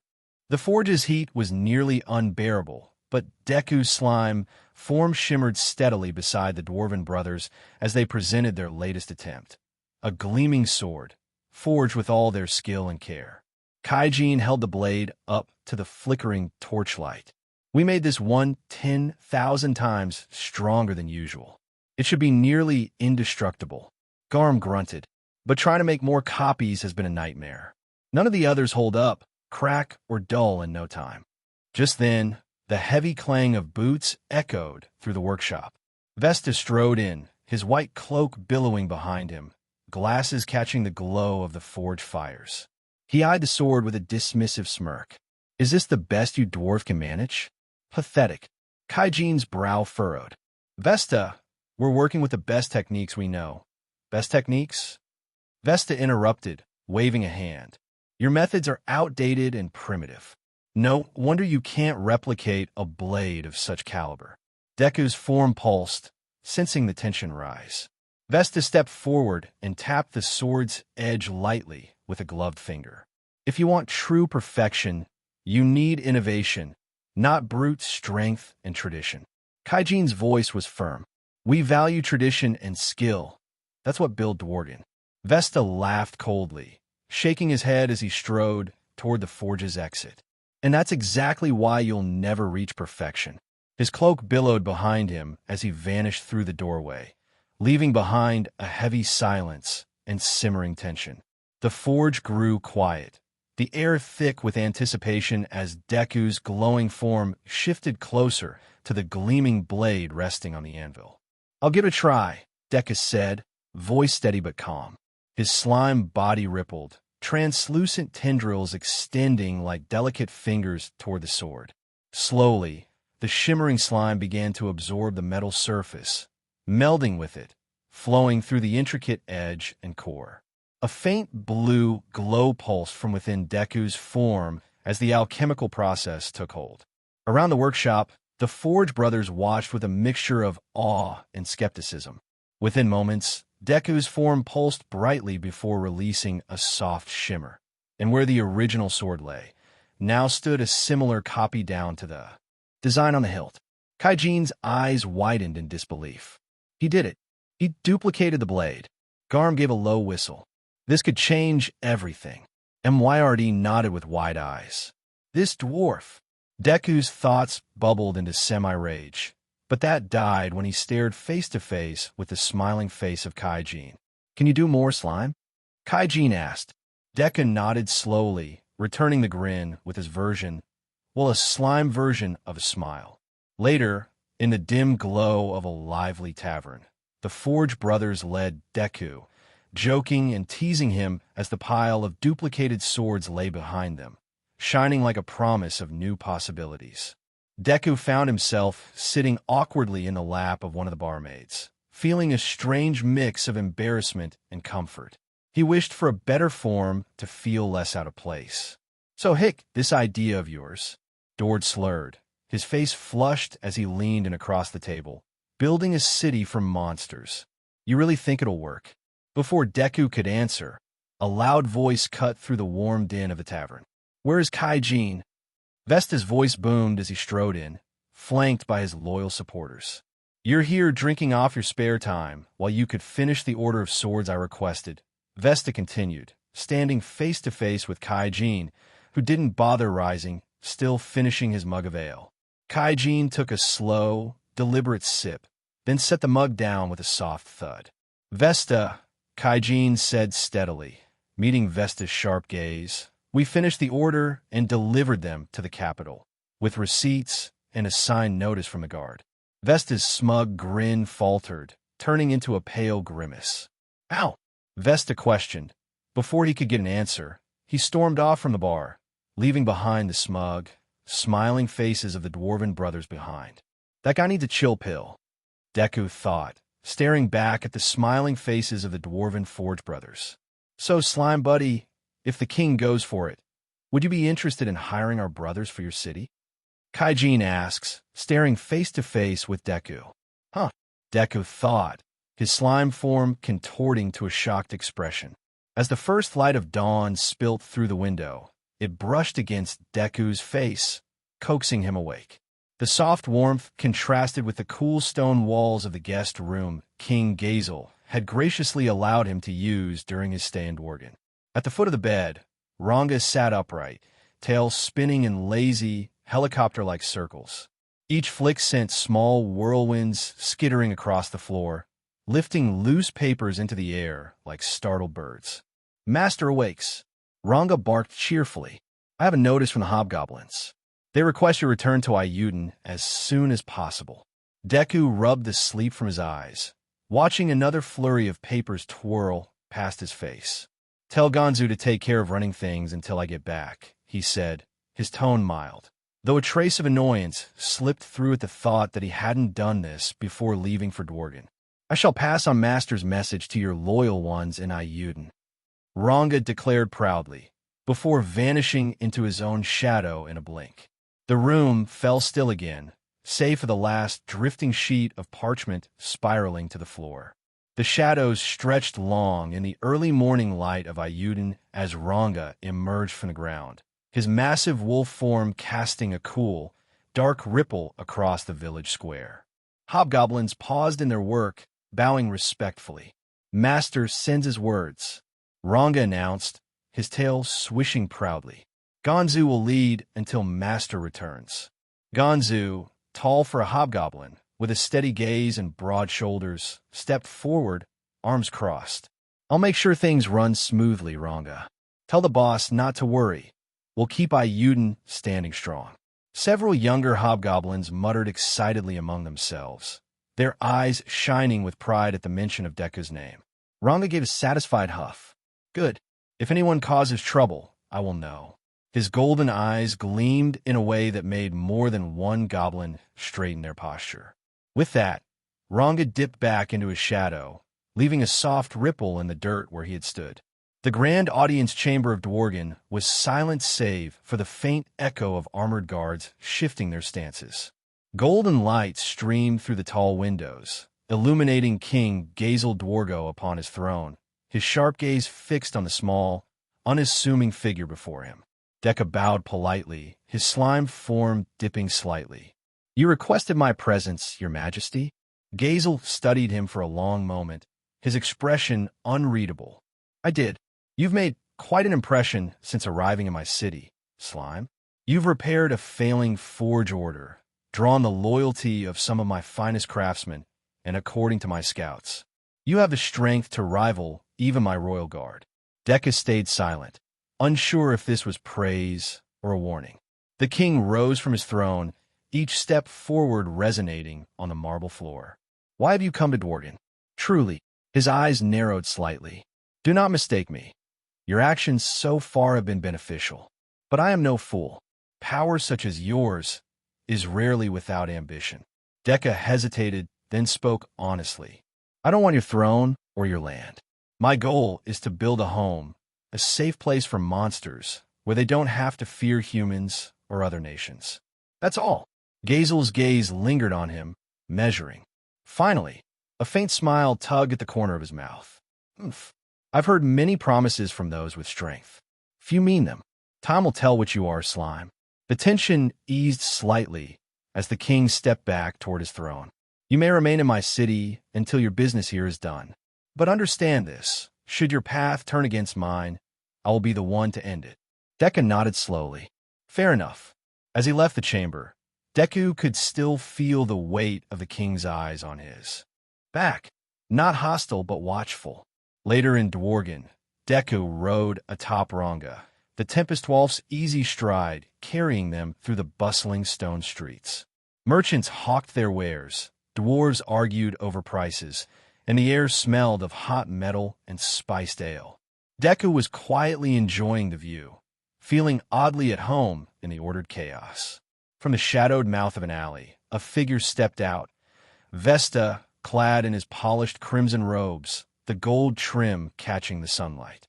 Behind him came four of his most loyal followers, each carrying small, crudely made glass bottles filled with murky green liquid. They weren't real globules, just cheap dye and thickened water. But in the right light, and to the untrained eye, they looked like some strange fluid pulled straight from a slime's body. "Remember," Vesta said in a low voice, his expression set in a mask of authority. "Make it look natural. Spill it near the market. Let them see what happens when this creature mingles with our trade. Whispers will do the rest." The supporters nodded, slipping into the crowd like hunters. Vesta stayed in the shadows a moment longer, watching Ranga carry Deku past. His lips curled in a faint smirk. Let's see how the king reacts when the people believe the slime is poisoning our city's economy. And perhaps more. The marketplace of Dworgen was alive with the clatter of trade and the chatter of deals being made. Deku slid down from Ranga's back to get a better look at the stalls. Racks of armor gleamed beside barrels of fresh produce, while smiths shouted over the clang of their forges. It was then that the first shout rang out. "Oi, what's this filth?" A merchant bellowed, holding up a broken bottle, its thick green contents oozing across the cobblestones. The crowd recoiled as the strange liquid seeped between the cracks, glinting unnaturally in the light. A few children gasped and pointed, others screamed and backed away. "It's from the slime," a voice in the crowd cried. "I saw it earlier, dripping off him." Murmurs surged through the marketplace like wildfire. "Poisons our streets, corrupting our goods. Dangerous to let him roam." Deku's eyes widened as more shouts erupted. Several more bottles accidentally smashed near fruit stands and armor racks, staining goods with the fake green slime. Merchants began throwing cloth over their wares, glaring suspiciously in Deku's direction. Ranga stepped forward protectively, growling low at anyone who got too close. "I didn't do this," Deku said firmly, trying to be heard over the noise. "It's not me." But the damage was done. Guards were already pushing through the crowd, their captain glancing between the spilled liquid and Deku with narrowed eyes. "By order of King Gazel," the captain announced, "you are to come with us for questioning." Ranga bristled, but Deku placed a calming tendril on his fur. "It's fine. Let's hear what the king has to say." The murmurs didn't stop as Deku was led away. The throne room of Dworgen was a vast chamber of polished stone and gold inlay, the banners of the Dwarven kingdom hanging proudly from the high walls. The heavy double doors closed behind Deku and Ranga with a deep thud that echoed through the hall. King Gazel sat upon his throne, posture straight, eyes sharp as steel. The weight of his gaze alone was enough to make the air feel heavy. To his right stood Kaijin, arms folded, face tense. To his left, Vesta, his expression one of barely concealed triumph, lips curved into a smug half-smile. "Midoriya of Ayuden," Gazel began, voice deep and measured. "You have been a guest in my city. I allowed you to trade freely and forge bonds with my craftsmen. Yet now, there are troubling whispers in the streets." Deku stood firm. "I've heard the rumors, Your Majesty. They're not true." Vesta stepped forward, bowing slightly toward the king, though his eyes were locked on Deku. "With respect, my king, multiple witnesses saw the strange green substance, slime residue, corrupting goods in the marketplace. Surely it cannot be a coincidence." Gazel's gaze didn't shift from Deku. "Whether these rumors are true or falsehood, they carry weight. My people fear what they do not understand, and fear breeds unrest." He rose from the throne, the motion commanding the attention of every guard in the room. "I have seen power corrupt. I have seen leaders speak of peace while their strength hides the blade in their other hand. He stepped closer. Gazel's sharp eyes flickered briefly toward Vesta, just long enough to notice the faint green smudges on the man's fingertips before they disappeared into his coat pockets.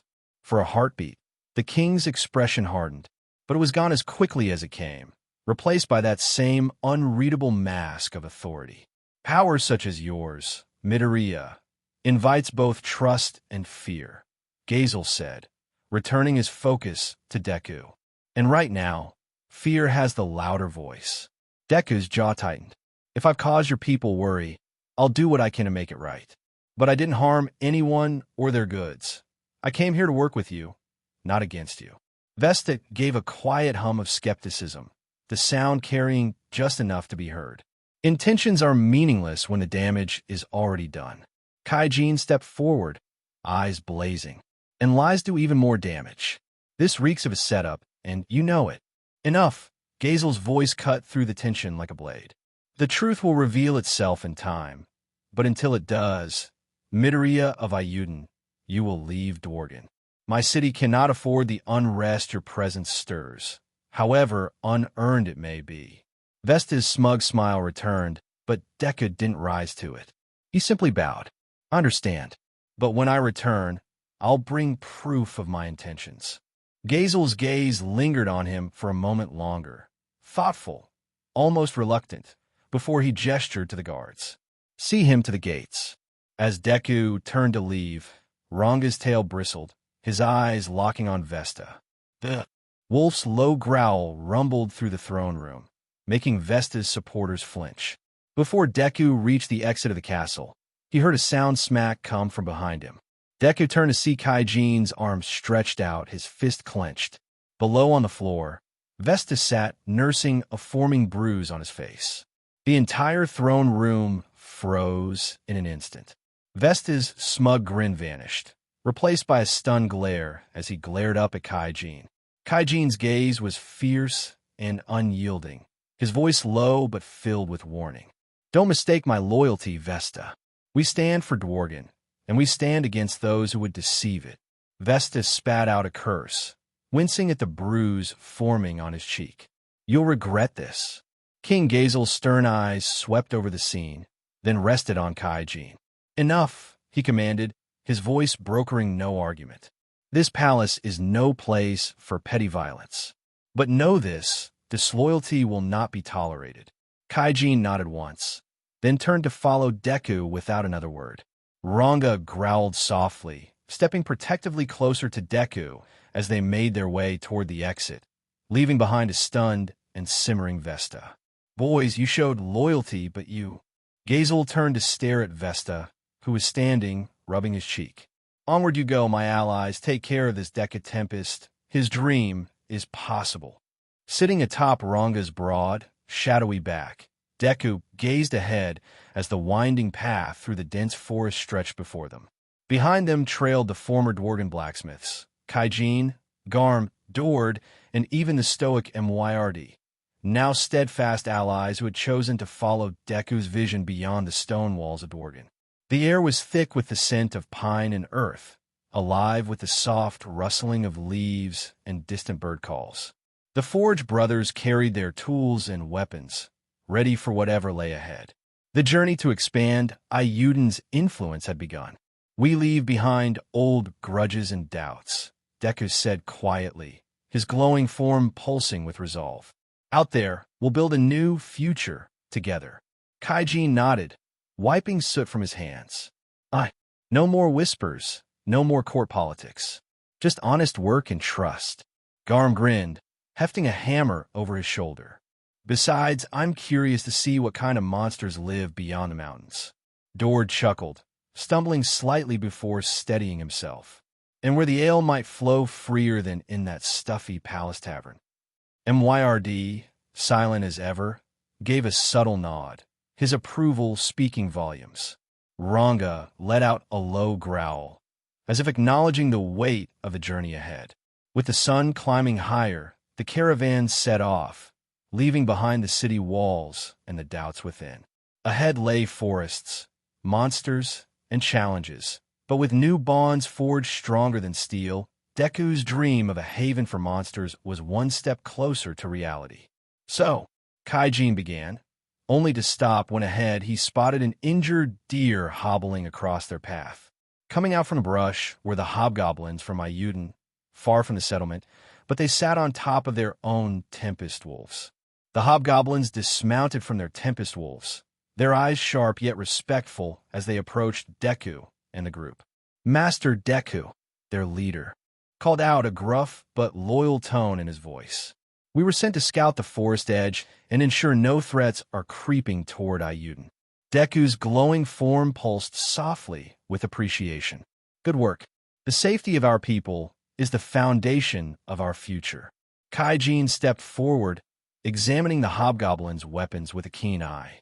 Well-maintained steel. Your clan knows the value of a good blade. Garm chuckled. Looks like you'll fit in just fine with us dwarves. Dord gave a hearty laugh. And don't forget the ale. You'll need it after a long day's hunt. Myrd simply nodded, his quiet approval unmistakable. The injured deer, still limping nearby, twitched an ear and eyed the group warily. One of the hobgoblins cast a sympathetic glance at the creature. It's barely alive. Should we put it out of its misery or let nature take its course?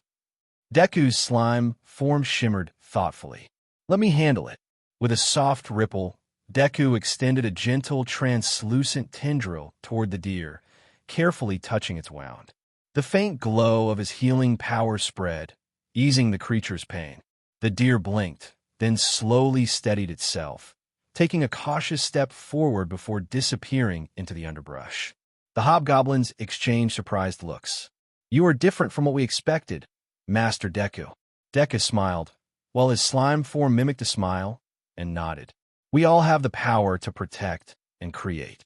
Together, we can build a home where no one has to suffer needlessly. The company resumed their march, the bonds between them strengthened by trust, hope, and the shared road ahead.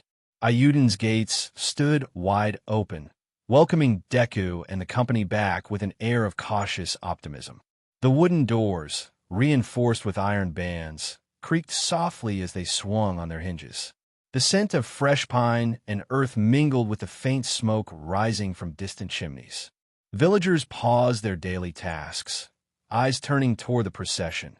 Deku leading, the dwarven Forge brothers walking with steady confidence, and the hobgoblin hunting party atop, their imposing Tempest Wolves bringing a quiet but fierce presence. As they passed through the gates, a few children scurried forward, their faces alight with curiosity and awe at the glowing slime and his unusual companions. Kaijin smiled warmly at the sight. Looks like the word's spreading. Your name carries weight here, slime. Garm chuckled, patting one of the hobgoblins on the back. And for good reason. Dord's laughter echoed as he ruffled a young villager's hair.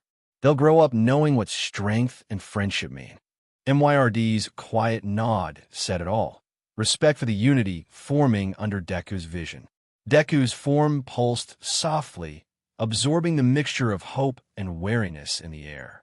At the center of the village, Gonzu awaited with a group of elders, their faces lined with both worry and hope. Welcome back, Master Deku. Gonzu greeted, bowing respectfully. The city feels different, safer, somehow, one elder murmured. Deku gave a gentle glow. That's because we're not just a city anymore. We're a home, and every home grows stronger with unity. The gates closed slowly behind them, sealing the promise of new beginnings and the challenges still to come. When nightfall cloaked the city of monsters in deep shadows, Deku stirred from his rest, his glowing form pulsing softly in the darkness. His senses, honed beyond mere instinct, fixated on a singular point, not the faint trickle of malice, but a sharp, calculated pulse of conscious energy. Something was watching, waiting. The air grew heavy with tension as Deku's slime body rippled, his awareness expanding, ready to face whatever threat lurked beyond the walls of Ayuden. Ranga, Deku whispered to the shadows. From the cloaked shadows, Ranga's form rippled away from the wall. Ranga's deep, low growl resonated through the silence as he emerged, muscles coiled and eyes glinting with alertness. The Tempest Wolf's fur bristled in the cool night air, nostrils flaring as he sniffed the darkness ahead.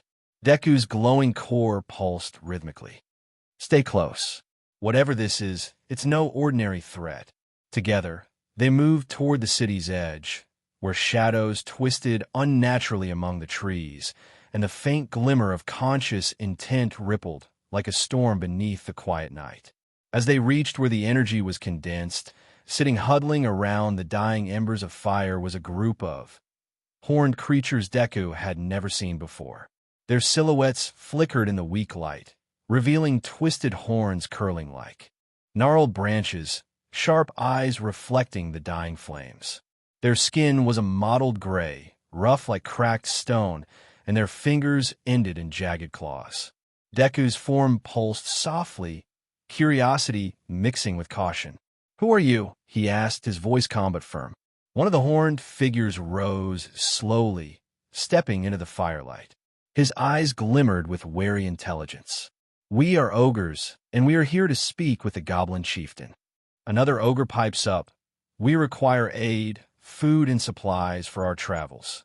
Return during the first light, and then we can talk then," Deku said, earning nods from the ogres who had faded into the shadows from where they came. Sitting in the Ayuden hobgoblin chieftain's hut, Deku rested comfortably atop a finely woven pillow, its bright threads a gift from the new goblin artisans who now took pride in their craft. The warm, flickering light from the fire pit cast soft shadows across the hut's walls, illuminating shelves lined with tools, weapons, and preserved foods, a testament to how far Ayuden had come since its humble beginnings. Surrounding him were his loyal hobgoblins, each seated in a respectful circle. Their once ragged forms were now clad in well-made leather armor, their posture straight, their eyes bright with loyalty and pride. Ranga lay to Deku's right, his massive head resting on his paws, ears twitching occasionally as if catching sounds no one else could hear. The atmosphere was quiet but charged with anticipation. The earlier encounter with the horned strangers still lingered in everyone's minds. Deku's form pulsed softly, the rhythm calm yet deliberate. "They're strong," Deku said finally, his voice even. "Stronger than most who've come here. If their words are true, they could be a great asset to Ayuden." Ganzu mused, rubbing his chin. "But strength alone does not make a friend. They carry wounds, both on their bodies and in their hearts. I saw it in their eyes." Koda leaned forward, his young voice eager. "Then shouldn't we help them? If they're as strong as you say, Chief, they could help protect the village." Biku crossed his arms, the firelight catching the polished edge of his shoulder guard. "Or turn against us if we trust them too easily." Deku let the voices around him fade into the background for a moment, his mind replaying the sharp, disciplined movements of the horned warriors. They were trained, not just strong, and their leader's gaze, it had been the gaze of someone who had lost much, yet refused to fall. "We'll offer them shelter," Deku said at last, his voice cutting through the murmurs. "Food, rest, and the safety of our walls. But we'll also watch them, not as enemies, but as potential allies who have yet to decide their path." Ranga's tail thumped once against the floor. "If they bring harm, I will know before they act," he rumbled. A faint ripple of tension eased through the room. The decision was made. "Then it's settled," Ganzu said with a nod. "We prepare for guests." As the hobgoblins moved to carry out their duties, Deku's gaze shifted toward the darkened doorway.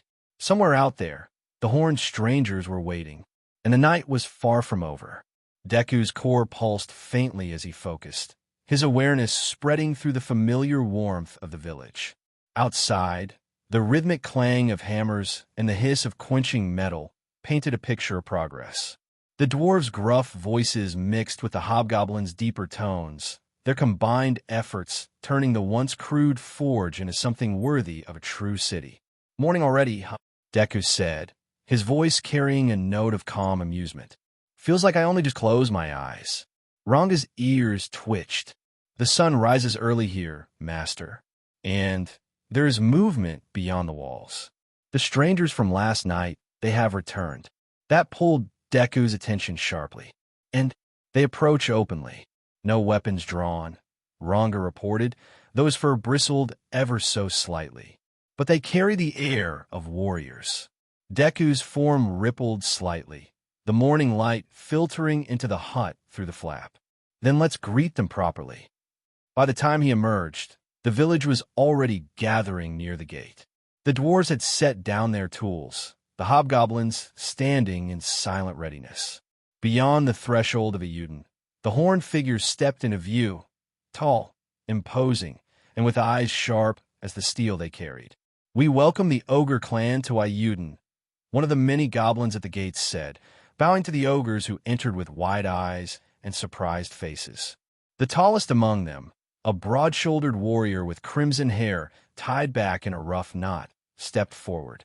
His hand rested loosely on the hilt of a curved blade, but it was his gaze, steady, measuring, that weighed on the crowd. "We came seeking the one called Deku. He met us last night and swore to meet us," he said, his voice deep and even, carrying the calm of someone used to command. Ranga padded forward with silent, steady grace, the crowd parting instinctively as the Tempest Wolf approached the gate. Perched atop his companion, Deku's gaze met the crimson-haired ogre's without flinching. The ogre's eyes narrowed slightly, studying both slime and wolf. "So, it is true. You are no normal slime. I am Deku," he said, his voice calm, yet carrying enough weight to be heard by all. "And I keep my word. You sought answers. You'll have them." A ripple of murmurs passed through the ogres behind the leader, some skeptical, others intrigued. The crimson-haired warrior tilted his head, as though reassessing the figure before him. Then perhaps, the ogre said, "We may yet speak as equals." Deku gave a faint ripple of amusement. "In Ayuden, all who come with open hands are equals. Follow me, and we'll talk somewhere warmer than the gates." Ranga turned, his tail flicking, and the ogres stepped inside the city for the first time, their sharp eyes scanning every forge, every wall, and every villager as if weighing the measure of this place. "Follow me to the chieftain's hut, where we can help you on your way with what you requested last night," Deku said, leading the ogres towards the chieftain's hut. The hobgoblins and villagers parted respectfully as Deku guided the ogres through the winding streets of Ayuden. Children peeked from behind crates and barrels, whispering excitedly at the sight of the towering newcomers. The dwarves paused at their forges, eyes narrowing in curiosity but relaxing as they recognized Deku's calm presence, keeping everything in order. Inside the chieftain's hut, the warmth of the fire pit contrasted sharply with the crisp morning outside. Deku settled onto a woven pillow, Ranga folding neatly beside him, and gestured for the ogres to take seats, or as much of a seat as one could find in a space built for smaller forms.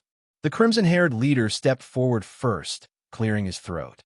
"We may have lied last night about our intention," he admitted, his voice low but steady. "We came here to scout this place after an up-and-coming calamity ravaged our homeland, slaughtered our people, burned our homes, and drove us into the wilds. We heard a rumor that the calamity came from the forest. This forest in particular." The firelight flickered across the scar at his jaw, each word tightening the air in the hut. The other ogres stood silent, their eyes hard with grief and anger. Deku's form stilled, the faint glow from his body reflecting in their eyes. "And you believe this calamity still moves?" The crimson-haired ogre's gaze was unyielding. "We don't believe it, slime. We know. And if we're right, it won't stop until this forest, your people, and this city of yours are nothing but ash and bone." "It's coming back here?" Deku asked, a shiver of tension coming through his slime core that spread throughout his form. "We suspect," the older ogre said, stroking his beard, his eyes narrowing in thought. "It will move as it did before, consuming, multiplying, leaving nothing but husks in its wake.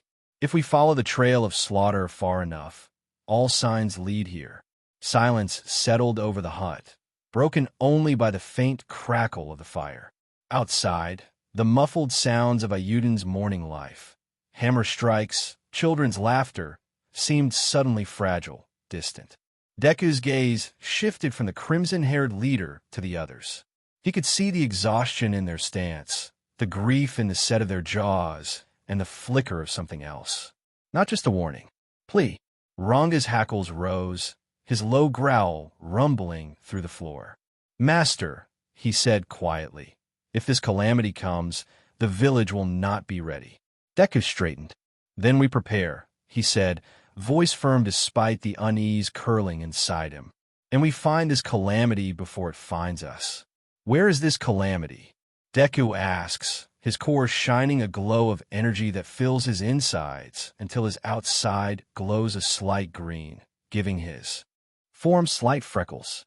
"Currently, we have no idea," the female ogre admitted, lowering her eyes for the first time. She raised her long-sleeved kimono to her lips, voice quiet but firm. "But we will not find it alone. We could use your help to learn how long we have left." The fire popped in the silence that followed. Outside, Ayuden carried on, unaware that somewhere far beyond the tree-line, a calamity was moving ever closer, carrying disaster in its wake. "Ranga," Deku said, his voice calm from the shadows behind him. The Tempest Wolf slipped through the darkness, emerging at his side. "Master," Ranga replied simply. "Head out. Use the shadows, find this calamity, and report back." "Stay safe, my friend," Deku said simply. A low wolf huff echoed through Deku's slime form, warm air brushing against it. A silent promise from Ranga that he would. The air was thick with the stink of BLD and rotting flesh. In the moonlight, the scattered remnants of a battlefield stretched for miles. The bodies of fallen orcs lay in heaps, their weapons rusting in their grip. The survivors knelt in the muck, their eyes glazed, bellies bloated from what they had been forced to consume. Among them, one figure remained upright. A massive orc, his armor dented and spattered with gore, stared down at his trembling hands. His body screamed for rest, yet hunger clawed at his insides, never satisfied. A voice drifted from the shadows. Smooth, mocking, almost amused. My, the great orc army has seen better days." From the darkness stepped a figure dressed in decadent robes, a porcelain mask hiding his face. His smile could be heard even if it couldn't be seen. "Who are you?" the orc asked, spitting up BLD, his hand covered in the thick, viscous color of deep red. "I'm a friend," the stranger said, bowing theatrically. "And you're the one I've been searching for." The orc straightened, confusion dulling into suspicion. "What do you want?" "To grant you power," the stranger purred. "Your hunger, your pain, they're nothing compared to what you could become. I will give you a name, and with it, the strength to devour all who stand in your way." The orc hesitated, his mind a fog of exhaustion and starvation. But the offer was like a spark in the darkness, and he could not ignore it. Slowly, he knelt. The stranger's gloved hand touched the orc's forehead. "From this day forth, you shall be called Gel." Equals end of flashback equals morning sunlight spilt across Ayuden Square, catching on the nervous faces of the 6 ogres who stood before Izuku.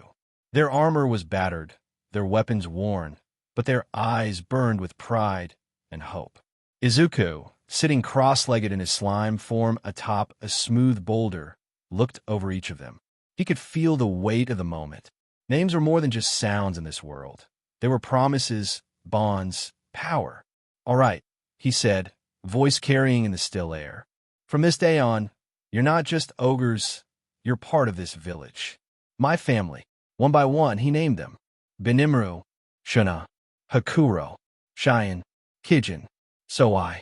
With each name, magicules poured from Deku, reshaping them into graceful, powerful beings. The strain pulled at his core until his vision darkened, and then, nothing. Across the land, far from Ayuden, a hulking figure stirred. The named orc rose to his feet, his eyes blazing with hunger, his new army shuffling in his shadow. The disaster had a name. One task remained. He had to feed. "Ma!" The whisper slithered through the void, distant yet urgent, pulling at Izuku's drifting consciousness. He stirred, his awareness slowly piecing itself back together.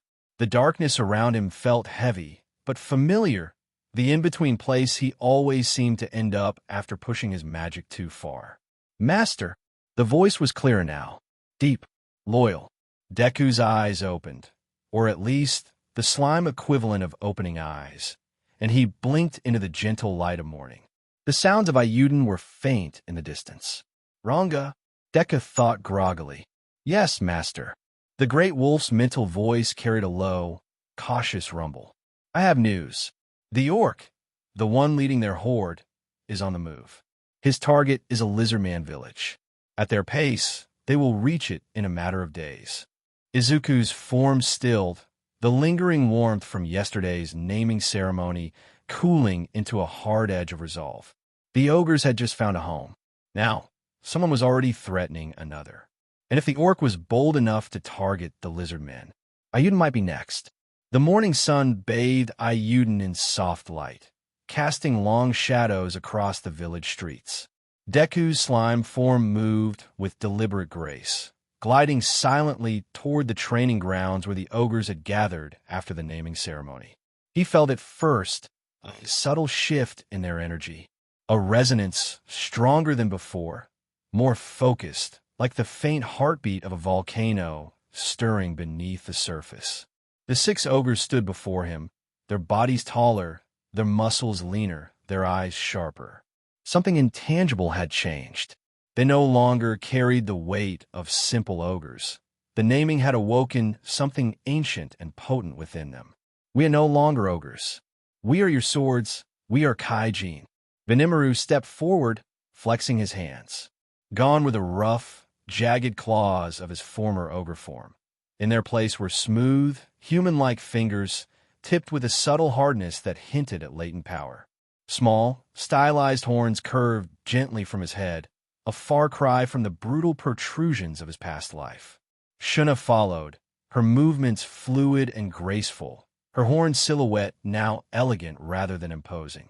Her eyes shone with quiet confidence, and the faint shimmer of magical resonance pulsed around her, a protective aura that seemed to cradle the very ground she walked upon. Hakuro and Cheyenne mirrored Benimaru and Shuna's transformation. Their bodies were lean, balanced, and honed for precision. Their horns now ornamental and symbolic, not monstrous. Each exhaled a controlled energy that Deku could sense with ease. Finally, Kijin and Soai stepped forward, shadows stretching and coiling around them like living extensions of their forms. Even in their subtle motions, it was clear speed, stealth, and deadly grace now defined them. Their former ogre bulk had shifted into agile, warrior-like physiques, horns stylized in a sleek crest atop their heads, and their gazes were sharp, calculating, and unwavering. Deku's core glowed, a soft, steady light pulsing outward. Yes, this is what I hoped for. You've shed the limitations of your past forms. You are my allies now, not just warriors, but extensions of our will, protectors of Ayuden.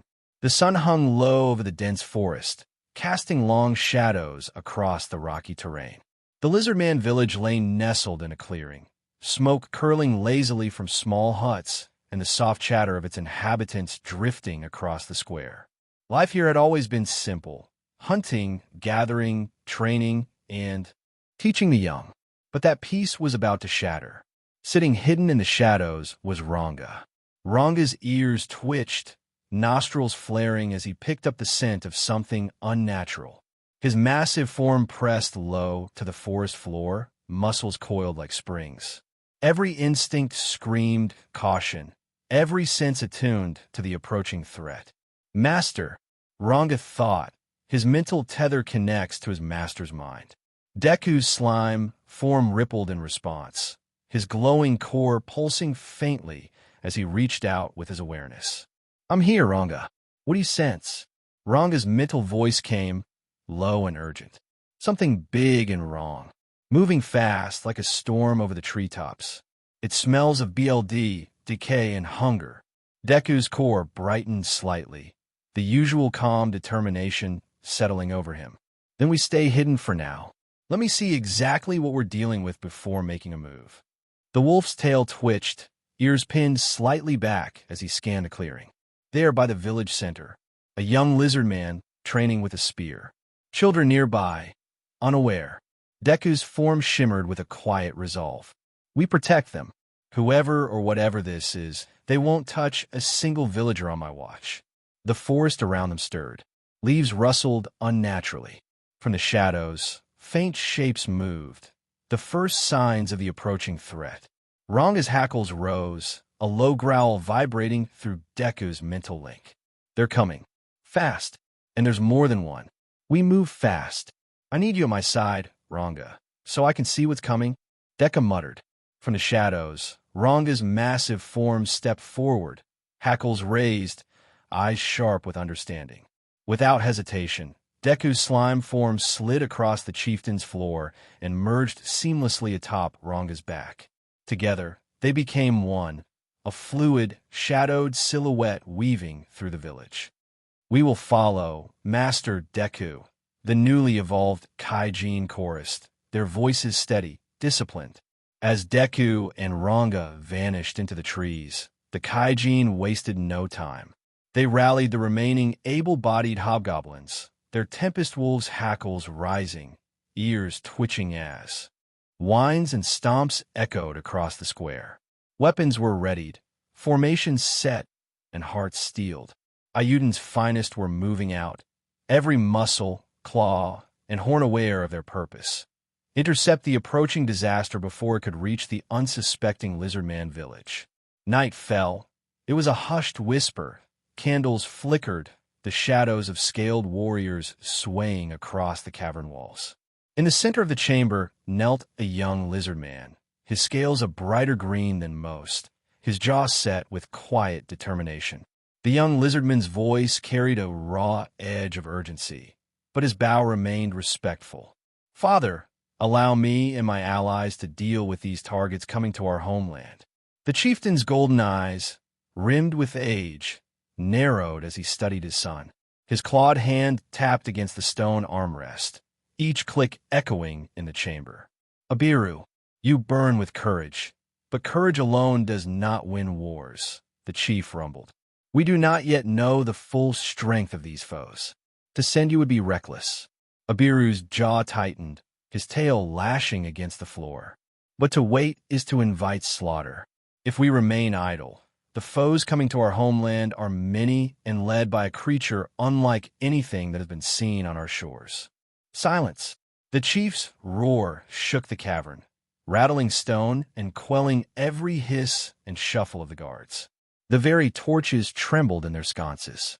Abiru flinched but did not bow his head further. His fists pressed harder to the stone floor, claws scraping. You will not speak so carelessly of despair before your kin, the chieftain thundered, his scales gleaming gold beneath the firelight.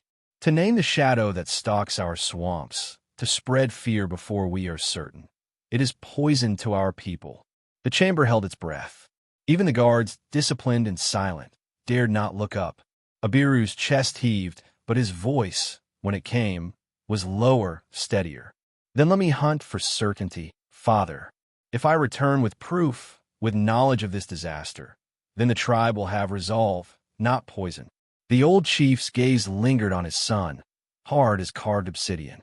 His roar had silenced the chamber, but Abiru's words struck deep, rekindling the unease that gnawed at every scaled warrior in the swamp. You would risk everything for your kin, the chief said at last, his voice dropping from thunder to gravel. Perhaps that is where we differ. Abiru dared to raise his eyes. Or perhaps that is why I must go. The two locked gazes in silence, father and son, tradition and ambition, until the very air of the cavern seemed to crackle with tension, until a howl reaches the lizard men, a howl of a wolf, a new foe, or ally. The howl rolled across the swamp like a storm given voice. Deep, commanding. It resonated through stone and scale alike, sending a shiver down every lizardman's spine. Warriors glanced at one another, hands tightening around their spears. Whispers broke the stillness. A dire wolf? No, greater. It sounded alive with power. The chief rose slowly from his stone throne, his golden eyes fixed on the cavern mouth, as though he could pierce the night itself. His chest rose and fell, but his voice carried firm despite the unease. "Steady yourselves. If this cry belongs to a foe, we will face it as lizard men. If it belongs to something else," his gaze cut toward Iburu, sharp as a blade, "we will know soon enough." Iburu, however, did not flinch at the sound. His heart thudded faster, not with fear, but recognition of opportunity. The cry was no wild beast's. It carried intent, almost command, as though calling out to the swamp itself. His tail lashed once more, but his voice was calm. "Father, whether enemy or ally, something has come. Denying action now is no longer possible." The chief's jaw tightened. Around them, the guards waited, tension coiling like a drawn bowstring. And then another sound cut through the swamp. Heavy footfalls, deliberate and steady, drawing closer. Not the chaos of a monster's charge, but the measured stride of someone approaching with purpose. From the mouth of the cavern emerged a wolf unlike anything the lizard men had seen before. Its fur was a stormy black, its mane crackling faintly as though lightning slept beneath it. Every step was soundless, yet carried the weight of command. Its eyes, bright as twin moons, swept across the chamber, freezing every scaled warrior in place. And on top of its steady back was a slime. Murmurs rippled through the gathered guards. Spears lifted half an inch, unsure if they should point or lower in bewilderment. Slime?" one whispered, disbelieving. "No, impossible. Slimes do not tame wolves." "Then what is this thing?" The chief rose fully now, golden scales shimmering in the firelight. His eyes locked on the small, glistening figure perched atop the wolf. "Speak, creature," he commanded, voice steady but edged with caution. "Why do you trespass in a lizard man lands?" The slime pulsed faintly, as though gathering breath. Then a voice, clear, warm, and strangely human, echoed in the chamber. "My name is Deku. I come not as your enemy, but to warn you of the danger soon to strike your people." The cavern fell into stunned silence. The mighty wolf sat with calm dignity, as if his master's words alone warranted respect. And the lizard men, every one of them, stared in disbelief, not at the wolf nor the warning, but at the simple, unshakable fact that a slime had spoken. The chief leaned forward, scales glinting gold in the dim light. "A slime that speaks and names doom upon us." His voice was gravelly, sharp as stone. "Why should we not strike you down where you sit, beast?" Ranga's hackles rose, fangs flashing with stormlight, but Deku held him still. His voice did not waver. "Once this beast comes for you and kills your kin, it will continue until my land, my home, I'm making for monsters will fall too." Deku said, his tone final, serious, all ending, and the silence that came next was deep and endless. The silence was thick, almost suffocating. The torches hissed, their flames wavering as if even fire itself held its breath. The chief's eyes narrowed, golden slits gleaming with suspicion and something else, respect, perhaps, buried deep beneath his pride. His claws curled against the armrest. "Slime, we will trust your words, but lie and deceive us." The chief's voice dropped, low and edged like a blade. He did not finish the threat. He didn't have to. The weight of it lingered in the chamber like a suffocating fog. Deku dipped slightly, his voice firm. "I understand. My word is all I have, and I won't waste it." A tense silence followed, broken only by the crackle of torches. The chief gave one sharp nod, then lifted his claw to his son. "Iburu, prepare the warriors. At dawn we march." The young lizard man bowed low, fire dancing in his bright green eyes. "Yes, father." The chamber stirred to life. Spears thudded against the stone in unison, a guttural chant rising from the throats of the gathered lizard men. Ranga's tail lashed proudly, his golden eyes reflecting the flames as he glanced toward his master. Deku could feel the weight of what lay ahead pressing against him, but he steadied himself. He had chosen this. Appearing from the brush like shadows given form were the tempest wolves of Ayuden. Their fur rippled with the pulse of the storm, eyes gleaming with barely restrained power. Upon their backs rode hobgoblins clad in makeshift armor and Kijin whose sheer presence made the lizard men stiffen. They did not roar or howl. They waited, silent, disciplined, their gaze fixed, waiting for the call from Deku, their master, their leader and close friend. The swamp seemed to hold its breath. The orcs moved as one, a tide of brute strength and malice, each step shaking mud and water alike. Their voices rose in a guttural chant, echoing across the clearing, a single-minded hymn of hunger and destruction. Deku's core pulsed faintly atop Ranga's back, absorbing the rhythm of the enemy, feeling the weight of every movement, every breath, every intent. The Tempest Wolves' ears twitched, claws dug into the soft earth, tails coiling like springs ready to release. The hobgoblins and Kaijin on their backs mirrored that tension, muscles taut, eyes unblinking. Ranga's mental voice whispered urgently, low and calm, "Master, they are more numerous than I sensed, but the momentum can be controlled if you strike wisely." Deku's slime form rippled in response, thoughts settling like water in a still pond. "We wait until the right moment. Let them come closer. Let them underestimate us. Then we show them what it means to face Ayuden." The orcs drew nearer, their chanting growing louder, rhythmically pounding against the swamp floor. But the Tempest Wolves and their riders did not move. They were patient, silent, deadly.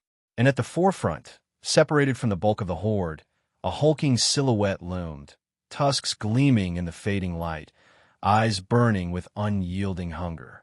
The named Orc. The swamp fell into tense anticipation. All waited, all but Deku.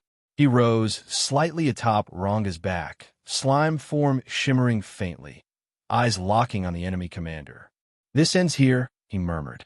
And with that, the first clash of the lizard men, the orcs, and Ayuden's champions was about to erupt. The swamp air grew thick with the stench of BLD and wet earth. One by one, orcs toppled under the combined assault of Kaijin, hobgoblins, and the lizard men who had taken cautious positions.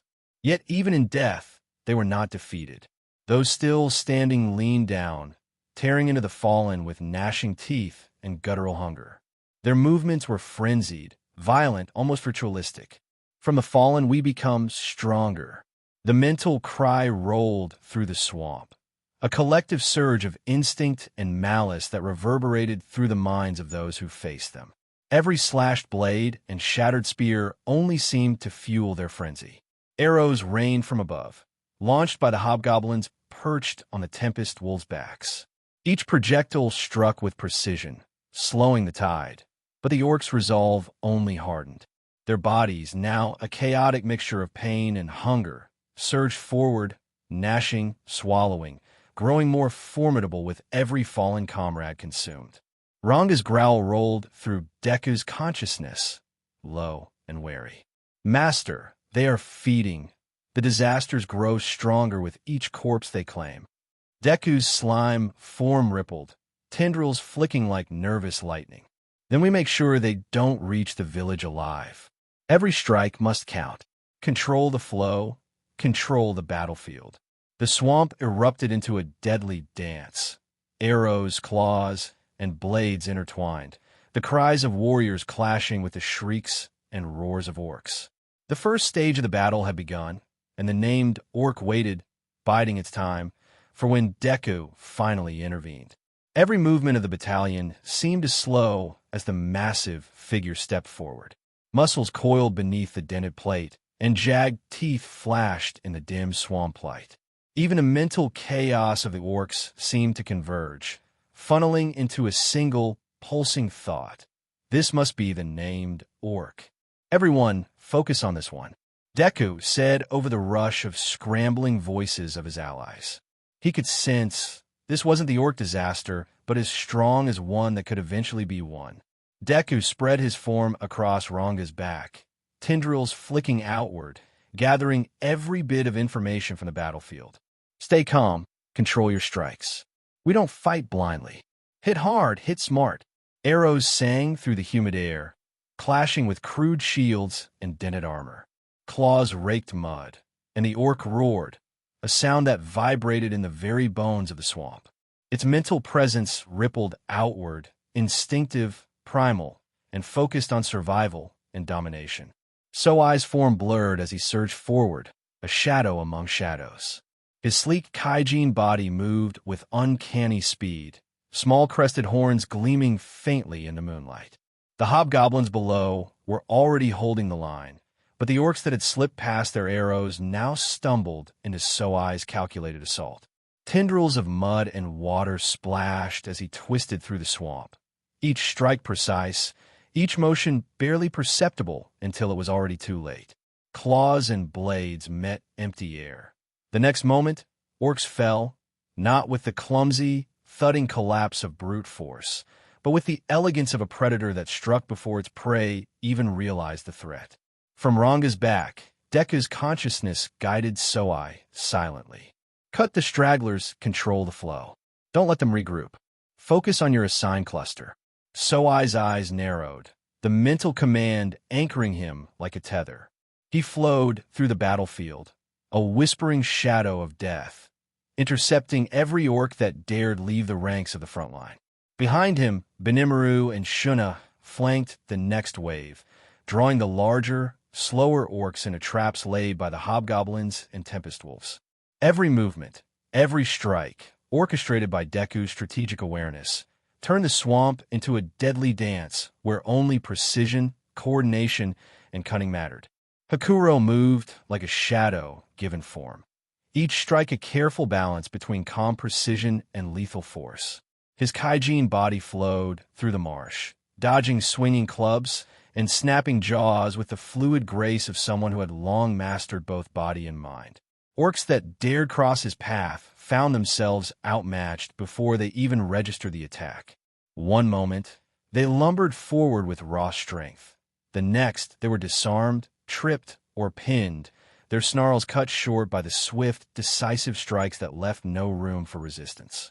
Despite the chaos surrounding him, the thunder of heavy footfalls, the cries of warriors, the distant roars of orcs, Hakuro's face remained calm, almost serene. His eyes scanned constantly, taking in every movement, anticipating every swing, every step. Fury drove his strikes, but it was the fury of control, of calculated precision, not blind rage. Through the mental link, Deku's consciousness guided him subtly, nudging awareness toward clusters of orcs that might break through the line. Keep the pressure. Don't let them regroup. Focus. Cheyenne moved like water over stone, her Kaijin form bending and twisting through the battlefield with effortless grace. Stragglers, the orcs who had slipped past, the hobgoblin archers, or the tempest wolf's jaws, found themselves cut off before they even realized they were isolated.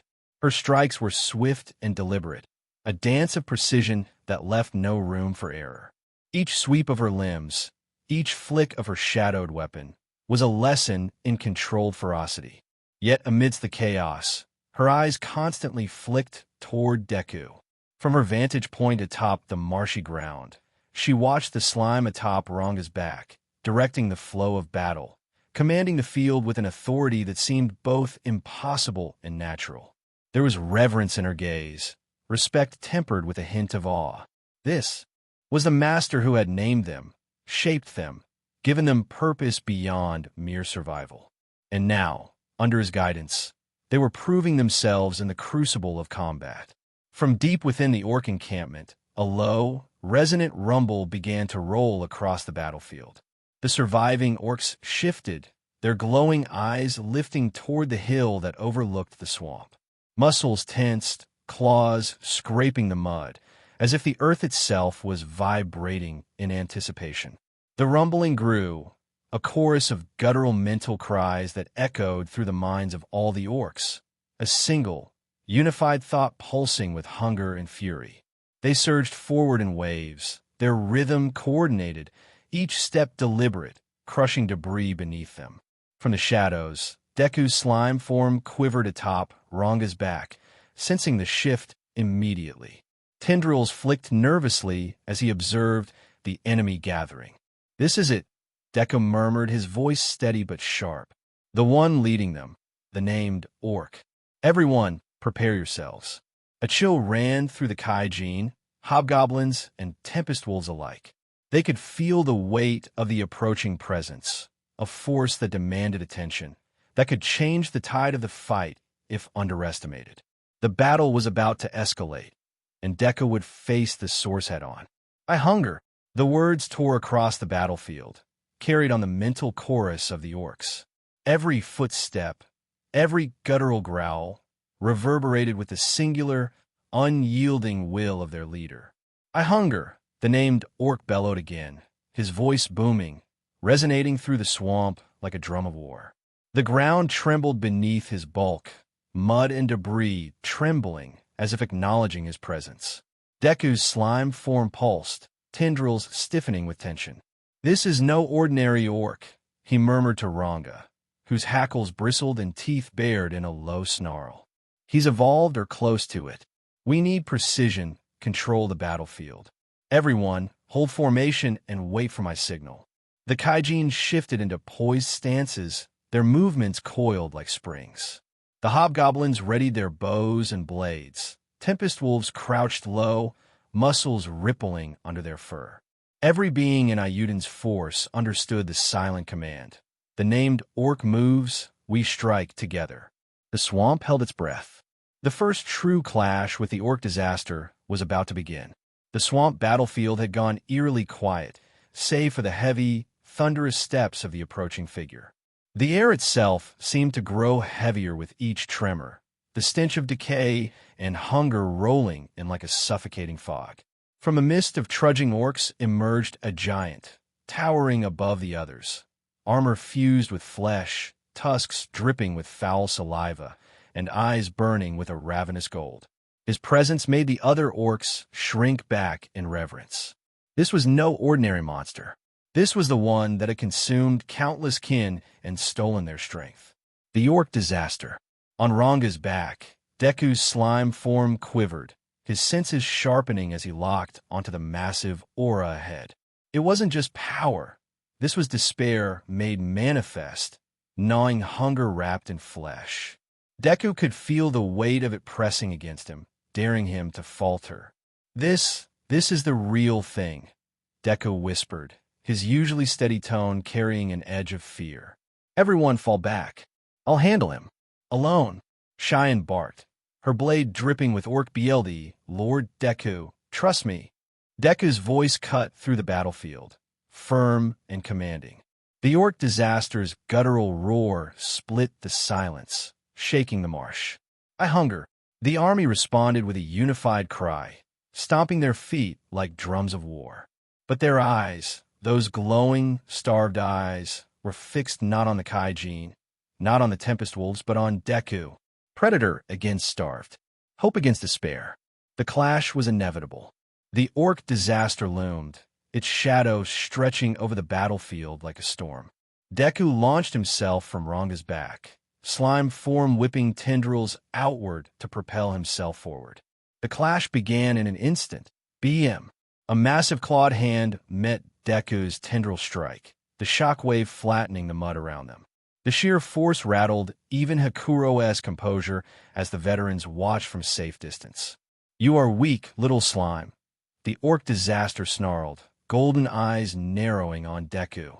The orc raised another clawed hand, swiping at Deku, sending the slime back.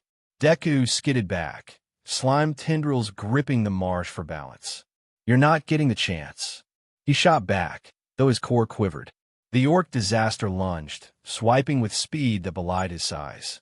Deku dodged narrowly, slime tendrils slapping into the mud for traction. Each strike from the beast carved deep trenches into the earth, shockwaves rippling through the marsh like cannon fire.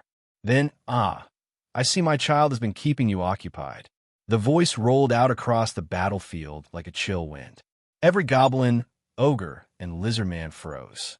From the shadows of the broken encampment, a figure emerged, tall, slender, draped in a coat as white as fresh snow. A long plague mask covered his face, gleaming eerily under the moonlight. Deku's core pulsed faster, his instincts screaming danger. The orc disaster's frenzied growl faltered, almost deferential. The crimson mark across its chest flared brighter, resonating with the newcomer's presence. "You," Deku spat, tendrils curling protectively. "You're the one behind this, aren't you?" The masked figure tilted his head slightly, hands folding neatly behind his back. "Merely a gardener tending his CRP. My poor creature was careless, but no matter. This disaster will prove far more promising than I anticipated. Now my child, destroy all here, absorb their power, and become your final form. The true disaster, a new demon lord," the figure adds, tilting his head back. As he does, he gazes back at the stilled form of his orc disaster, who stands stilled as a rock. The orc disaster twitched, its swollen frame trembling with suppressed power, magicules leaking off in choking waves. The masked figure spread his arms in silent reverence, ignoring Deku entirely. Dumb as a rock, the figure muttered beneath his breath, leaning close to his creation, voice muffled by the plague mask. Deku, watching, felt a cartoonish sweat drop form and drip off his slime body. "Sage, is there a reason I can hear that creep's thoughts?" he asked, forcing calm into his mental voice. "Acknowledged. Skill. Detect thought has been active for a while." Another sweat drop appeared. "Wait, what? Since when do I?" "Hold on, Sage, you sound different. More formal." "Wait a minute. When did I acquire that skill?" Notice, skill was acquired during the encounter with the orc disaster. Condition fulfilled. Empathic resonance with opponents' unstable thoughts. "So, I've just been eavesdropping on villains without even knowing. Great. Real heroic of me," Deku thought, puffing slightly, his slime body jiggling in indignation. The masked figure, oblivious, straightened and extended a gloved hand toward his creation. "Now rise, my child. Evolve beyond your limits. Claim the mantle of Demon Lord." The masked figure stretched out his hand, his tone smug and commanding. "Now, my child, become a Demon Lord. Devour all before you and ascend." Deku's body trembled as waves of magicules flooded the swamp. His detect thought skill caught the villain's mind again. "At last, my masterpiece will erase these pests. And through him, I will rise above even the demon lords themselves." Deku stiffened. "So, that's it. He's not raising this thing.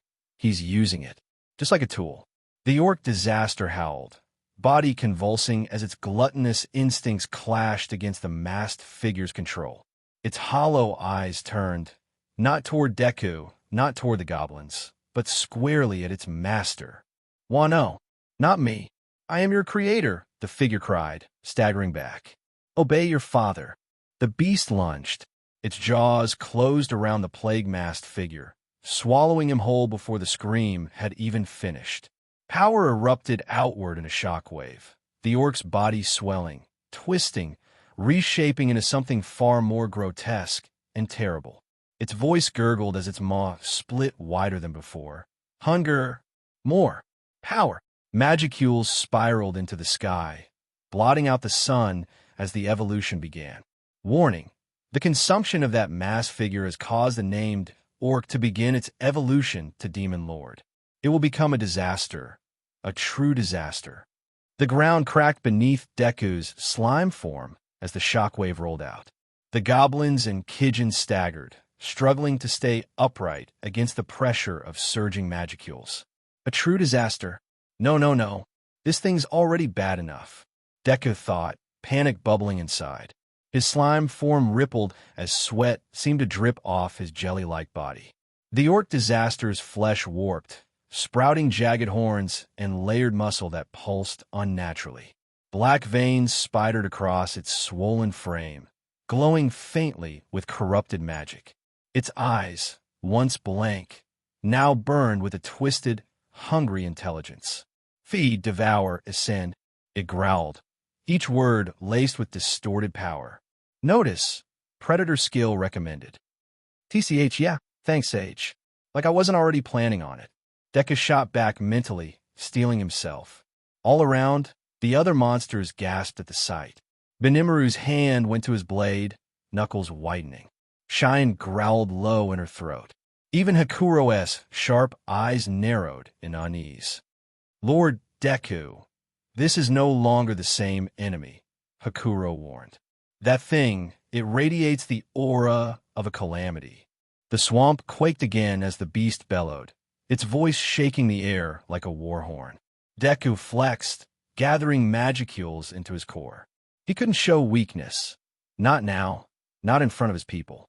All right then, he muttered, his green aura sparking to life around his slime form. Guess it's you and me. True disaster. Let's see which of us devours whom first. The swamp shivered beneath the weight of the orc's evolved form.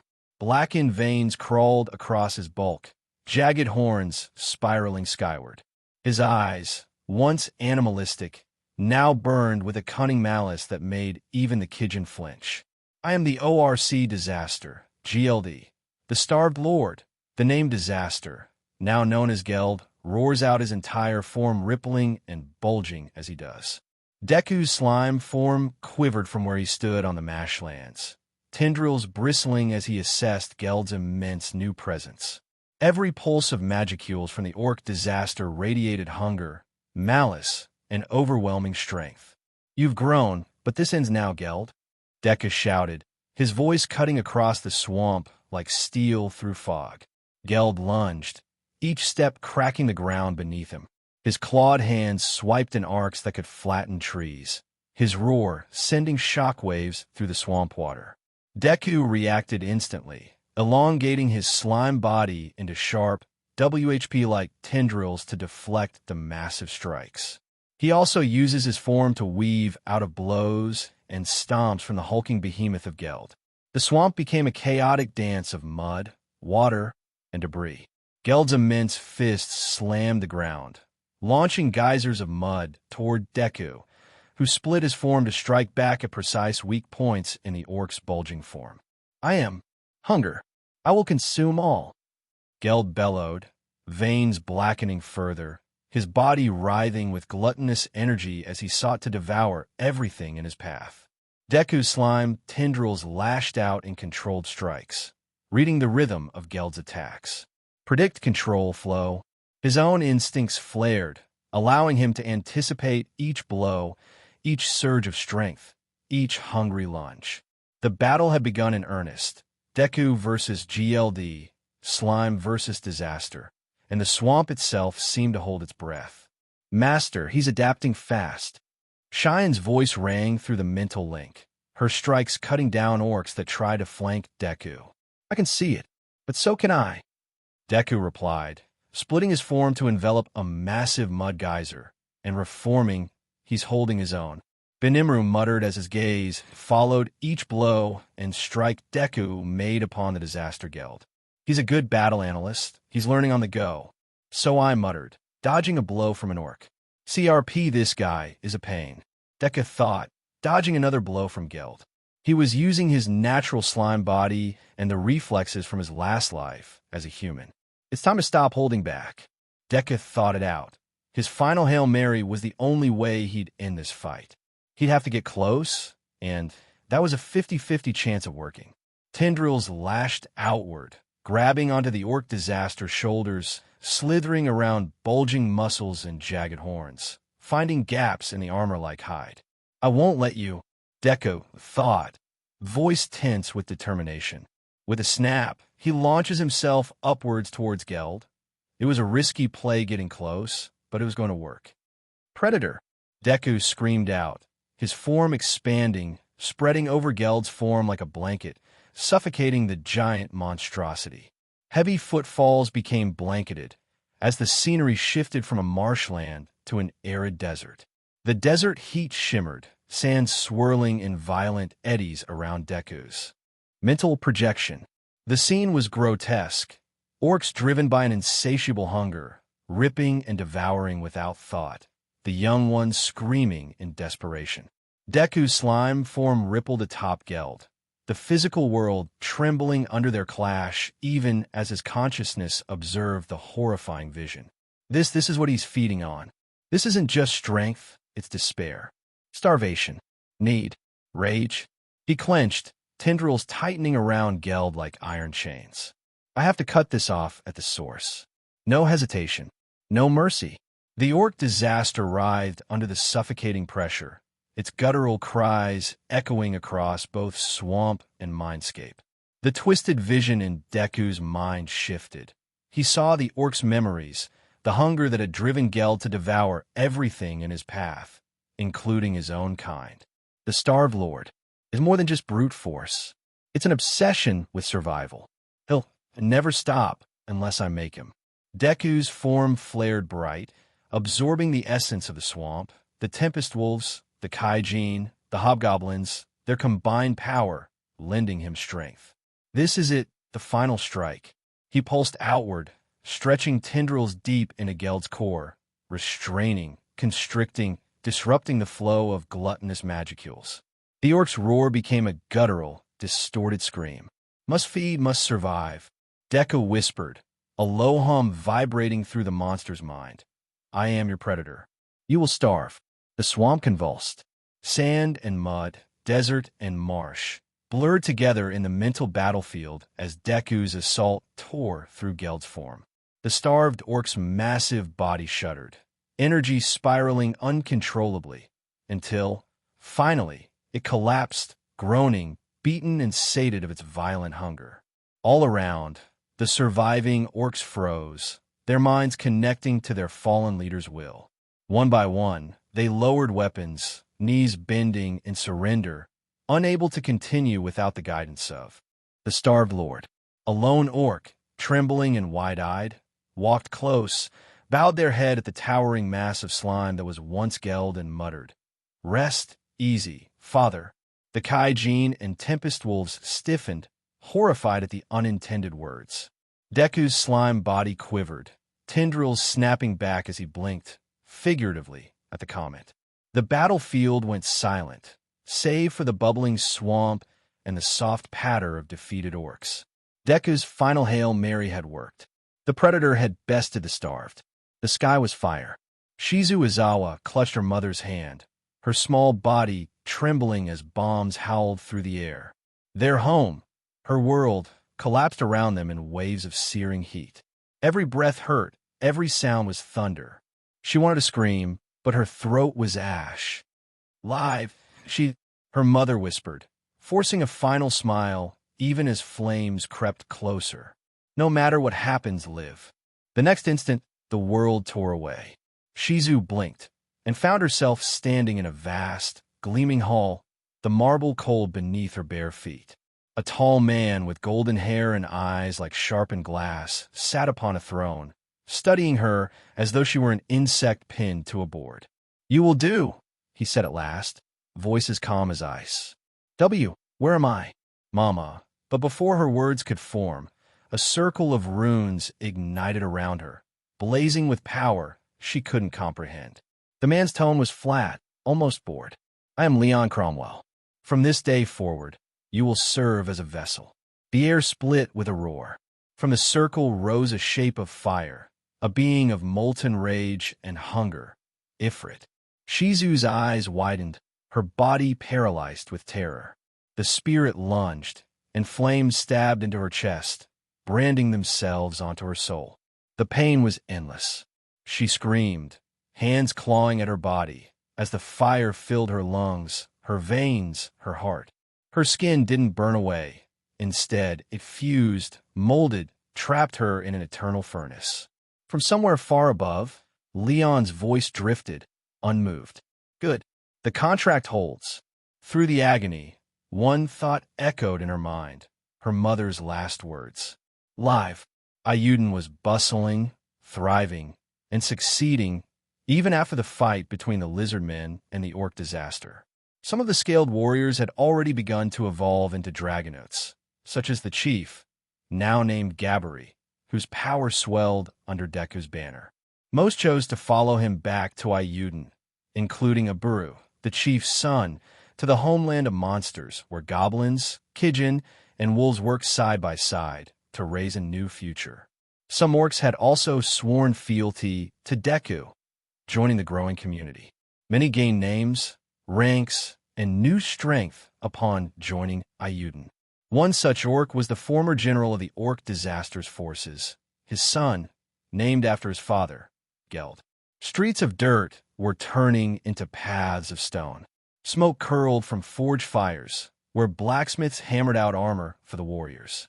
Fields were being tilled at the forest's edge, young goblins laughing as they sowed seeds. The Tempest wolves patrolled diligently, their storm-tinged eyes ever watchful, while the Kijin oversaw training, shaping the goblin soldiers into a proper army. Sunlight gleamed off Deku's slimy form.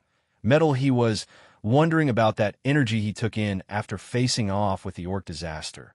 The starved? No matter. He had a job to do. Master. The mental call came across Deku's mind. Ranga.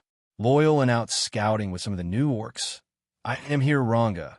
What seems to be the matter? Deku called back to Ranga. Ranga's mental voice rumbled like distant thunder, low and tense. Master movement. Humans. Approaching Ayuden. Small numbers, but fast and careful. They're coming from the south, through the forest passes. Deku's slime form pulsed with focus, tendrils shifting instinctively. Humans here? His mind flickered to the lessons of his last life. Heroes, villains, chaos. Even here, in a land of monsters and rebuilding, trouble had a way of finding him. Are they armed? Dangerous? He asked, stretching his senses outward through the forest, mud, and stone. His detect, thought skill, honed in past battles, flickered to life, brushing against the fleeting consciousness of the approaching humans. Weapons, yes. Armor, light but sturdy. And their intent, cautious but purposeful. They move like scouts, master, but there's more. One human is lagging. Ranga said his tone was cautious and worried. Deku's core rippled, tendrils quivering. Keep an eye, Ranga. When they get close, return right away. Ranga's growl rumbled low, almost a vibration in Deku's mind. Understood, master. I will maintain distance, but my senses are sharp. That lagging human, something is off. Deku's slime body pulsed, stretching slightly as if to reach farther, probing the edges of the forest and the dirt paths. He could feel the subtle irregularities in their movement. Hesitation, fleeting bursts of caution, and a pulse of unease that didn't belong to the others. The forest seemed alive with whispers, branches scratching at cloaks and armor as Shizu Izawa led her small party through the dimming light. The setting sun cast long, flickering shadows, painting the forest in shades of BLD and gold. Shizu's steps were careful, measured, but every nerve in her body screamed vigilance.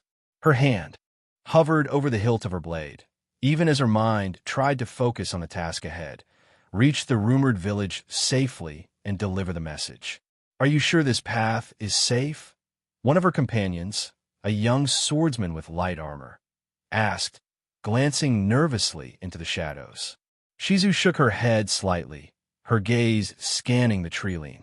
No path through a forest is ever truly safe, she said, her voice calm but firm. Are you okay? A new voice asked out. Shizu's gaze caught an unsure sight.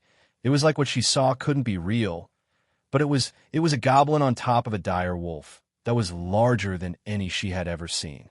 Shizu froze, her hand tightening on her blade.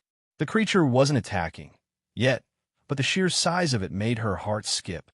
Its fur shimmered with stormlight, muscles rippling beneath thick pelt, and the goblin perched atop. It looked disciplined, purposeful, not the mindless marauder she had expected from tales of monsters in the wild. Stay calm, she whispered, voice taut but steady. Don't make any sudden movements. The goblin on the direwolf tilted its head slightly, as if assessing them. Are you lost? The goblin asked. Shizu's eyes narrowed, her grip tightening instinctively on her blade.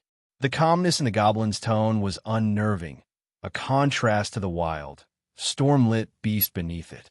She could feel the tension in the air. This was no random encounter.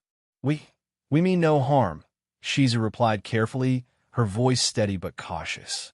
We're just passing through, delivering a message to your Goblin Chiefian. Goblin Chiefian? Oh, you mean our boss? Our master, Deku? The goblin on top of the direwolf said with a bright grin on their face. Shizu's eyes widened, her grip tightening as her mind struggled to process the words.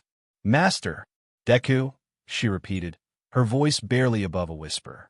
The goblin gave a short, proud nod, leaning slightly forward atop the direwolf. Yes, our glorious master is ahead in Ayuden, our hometown.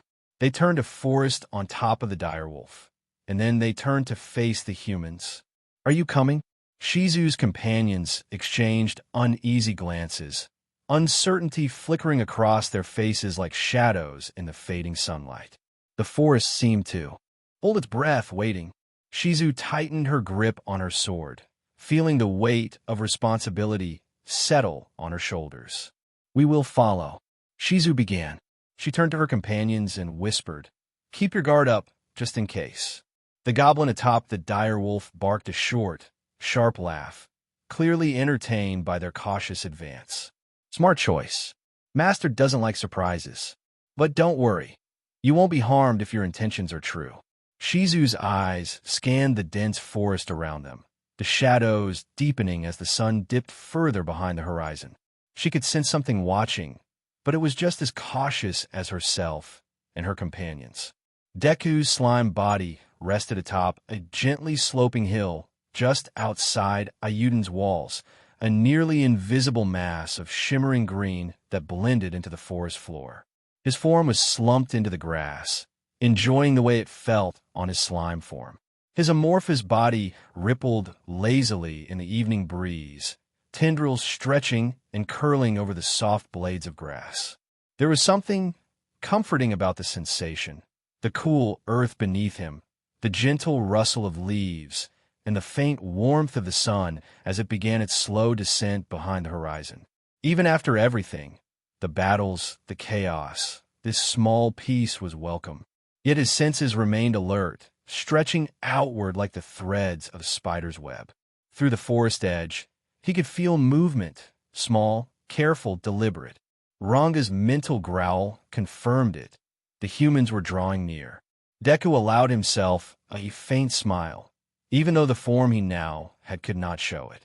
The grass shifted beneath him as he stretched upward slightly, testing the wind, the scents, the faint magical currents that threaded through Ayuden. His body quivered with anticipation, but also contentment. This was his world now, and even as its master, he could still feel the simple pleasure of a quiet moment, a soft hill, and the earth beneath his form. Then Ranga's low, rumbling voice cut through the calm. Master, they're closer. Shall I prepare? Deku's tendrils twitched, and he let a soft pulse ripple outward. Observe first. Prepare, but do not strike. Let them show their intentions. Humans in this land are unpredictable. He raised himself up, letting the cool air hit him, his senses still stretching outward to meet the approaching party. Even as a slime, even as a master of monsters, there's a part of him that still simply enjoyed this, quiet, unthreatening, and alive. Deku's form began to shift subtly, small ripples of green rising and coiling like smoke over the hilltop. The faint glimmer of his slime body caught the last rays of the sun, scattering light like liquid emerald. He remained still, letting the glow be just noticeable enough to draw attention, but not enough to appear threatening. Through the forest, he could see the party moving cautiously along the dirt path. Their steps were measured, eyes scanning the shadows. He could sense their tension. The lagging figure Ranga had warned him about tugging faintly at his awareness like a loose thread. Curious, he thought, sending a gentle pulse of detection outward. This one isn't entirely like the others. He stretched a tendril forward lightly, brushing it against a low branch, letting the motion be natural and unassuming. The humans would notice it eventually, a small shimmer in the dimming forest light, but it wouldn't startle them yet. This was about observation, about understanding. Ranga's presence thrummed beside him, barely visible as a shadow in his awareness. Master, they're nearly at the clearing. Deku allowed a slow ripple of his mass to rise, the faintest hint of form coalescing into something vaguely humanoid, enough to suggest intelligence and awareness. He kept it low, cautious, watching how the humans reacted, how they moved, and what emotions ran just beneath the surface of their minds. Let's see what they want, he thought, feeling the familiar spark of curiosity that had carried him through so many battles, so many worlds. Even here, even as a slime, he could not turn off the part of him that wanted to understand, to help, and to protect. The forest held its breath along with him, waiting for the moment when the humans would finally notice the master of Ayuden waiting quietly just beyond their path. The humans approached the clearing just as the last light of the sun sank beneath the horizon. Deku shifted slightly atop the grassy hill, his slime body gleaming faintly in the twilight. He let his tendrils ripple in a calm, steady pattern, enough to appear alive but not hostile. The group stopped when they saw him. Their leader, a woman with long dark hair and sharp, wary eyes, stepped forward. Her hand rested on the hilt of her sword, but her posture wasn't reckless. It was practiced, controlled. Deku felt the tension in his core ease, if only slightly. This wasn't a reckless adventurer or a would-be conqueror. She moved like someone used to danger, but not eager to start a fight. The woman's eyes fixed on him, not with disgust or fear like so many humans before, but with something odd, like she couldn't believe a slime as strong as he exists. "You're the master of this village?" she asked cautiously. Her voice carried the faintest accent, not from this land. Deku tilted his head, slime shifting to form a smile. "I am. My name is Deku." He paused, letting his words ripple carefully through the air. "And you are?" For a moment, silence hung between them. Her hand flexed slightly on her sword before she finally answered. "Shizu Izawa." The name struck Deku like a spark. Izawa, Japanese. His core pulsed faintly, and he studied her more closely. Her stance, the rhythm of her words, even the way she hesitated, it wasn't just a cultural difference. It was familiar. Too familiar. Could it be? His thoughts raced. He died back in his own world. Woken up here, reborn as a slime. Was it possible she'd come the same way? That she, too, had once walked the streets of Earth? But she was still human while he was reborn as a slime. Was her journey here in this world different to his own? "You have a message for me?" Deku asked, as a smile appeared on Shizu's face. She motioned to her party to head into the town of Ayuden, leaving her and Deku alone with each other. Shizu waited until her companions had disappeared through the gates of Ayuden before turning back toward Deku. The evening air pressed close around them, carrying the faint smell of forged smoke and fresh-cut wood from the growing town. Her hand lingered by her sword hilt, but not in threat, more like habit. For a long moment, neither of them spoke. Deku tilted slightly, his slime form shimmering in the twilight. Finally, he broke the silence. "You said your name was Shizu Izawa, right?" His voice held careful weight on the surname. Her eyes narrowed faintly. "Yes." Deku hesitated, then pushed forward. "Izawa. That's not a name from this world, is it?" The woman's posture stiffened. The calm, controlled mask she wore faltered just for an instant, enough for Deku to notice. She glanced away, eyes flicking to the tree lean as though gauging her escape. "You noticed?" Her voice was low, cautious, almost resigned. Deku pulsed softly, the slime equivalent of steadying breath. "Because I'm not from here either. I was born on Earth, Japan." Shizu's head snapped back toward him, eyes wide. For a heartbeat, her composure cracked entirely. Then, as quickly as it broke, she forced the mask back into place. "So, it's not just me." There was a weight in her words, something heavy and long-carried. Deku felt it, like heat radiating from her body. Only, this wasn't ordinary warmth. A subtle shimmer clung to the air around her, like embers flickering against the night. "You've been here longer than me," Deku guessed. "Haven't you?" Her hand tightened on her gauntlet, the faintest tremor passing through her fingers. She didn't answer right away. When she finally spoke, her tone was quieter, almost pained. "Decades. I stopped counting after a while." She exhaled slowly, and for an instant a faint glow of heat rippled from her chest, like fire straining against a cage. She pressed her hand there quickly, smothering it with practiced ease. Deku's tendrils twitched. That presence inside you. I can sense it. May I ask? Shizu closed her eyes, a shadow of grief passing over her features. Ifrit, she whispered, a fire spirit, no a demon, bound to me since the day I was summoned here. Her voice shook slightly, but she forced it steady, as if she had rehearsed the words 1,000 times before. He sleeps most of the time, but he's always there, waiting, and you're alone with dealing with him? Deku asked a simple question, but one that shook Shizu, causing the stoic warrior to burst out laughing. The sound startled Deku. It wasn't a warm laugh, nor the mocking kind he sometimes heard from adventurers who underestimated him. No, this laugh was raw, cracked at the edges, like a weary soldier who had finally been asked the one question no one else ever dared. Shizu pressed a hand against her mask, shoulders shaking as the laughter slipped out, brittle and uneven. It went on a moment too long, until it bled into silence. Alone, she said at last, voice trembling faintly. Her gaze, hidden by the mask, turned upward toward the fading sunset. Yes, always alone. That's the only way it's ever been. The warmth around her flared again, subtle at first, but growing hotter. Deku could feel it prick against his slime surface.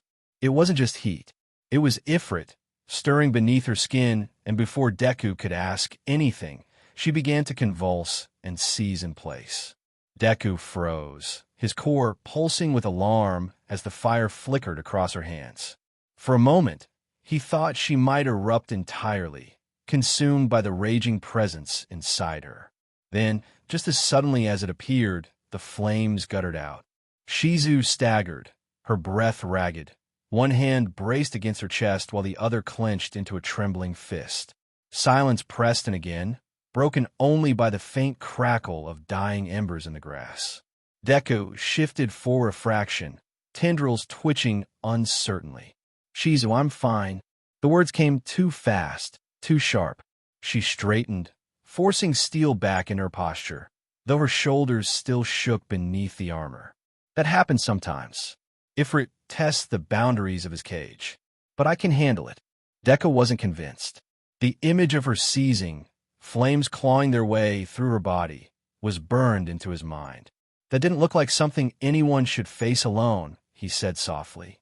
Her masked face turned toward him, unreadable in the dim light. You sound just like someone I used to know, she murmured, almost too low for him to hear. Her hand lowered slowly from her chest, fingers curling at her side. For a moment, her voice gentled, strpped of its hardened edge. Thank you for asking, but this burden is mine, no one else's. Before Deku could protest, she turned on her heel and walked toward the gates, her steps steady despite the faint scorch marks left in the grass where her flames had touched. Deku remained on the hilltop, watching until the shadows swallowed her figure. His core trembled with unease. She's stronger than anyone I've met in this world, but how much longer can she keep fighting alone? Deku pondered alone, his thoughts consumed by what he had seen, and what he could do to help. As night fell on the town of Ayuden, Deku pondered on his thoughts from earlier. It seemed that the demon Ifrit would break free. It was a certain point. He could sense it, but when and where? And could Deku take Ifrit when the demon broke free? Deku began to close his non-existent eyes to catch some semblance of sleep, but before he could, he heard it. Sage. Warning. The human known as Shizu Izawa has left Ayuden. CRP. She left, but I was... Act. Deku began, but gave up with an annoyed noise of frustration. He left the tent and began to follow after her. She was going to do something dumb, and he knows it. The night air was crisp, cool against Deku's slime form as he slipped silently out of the tent.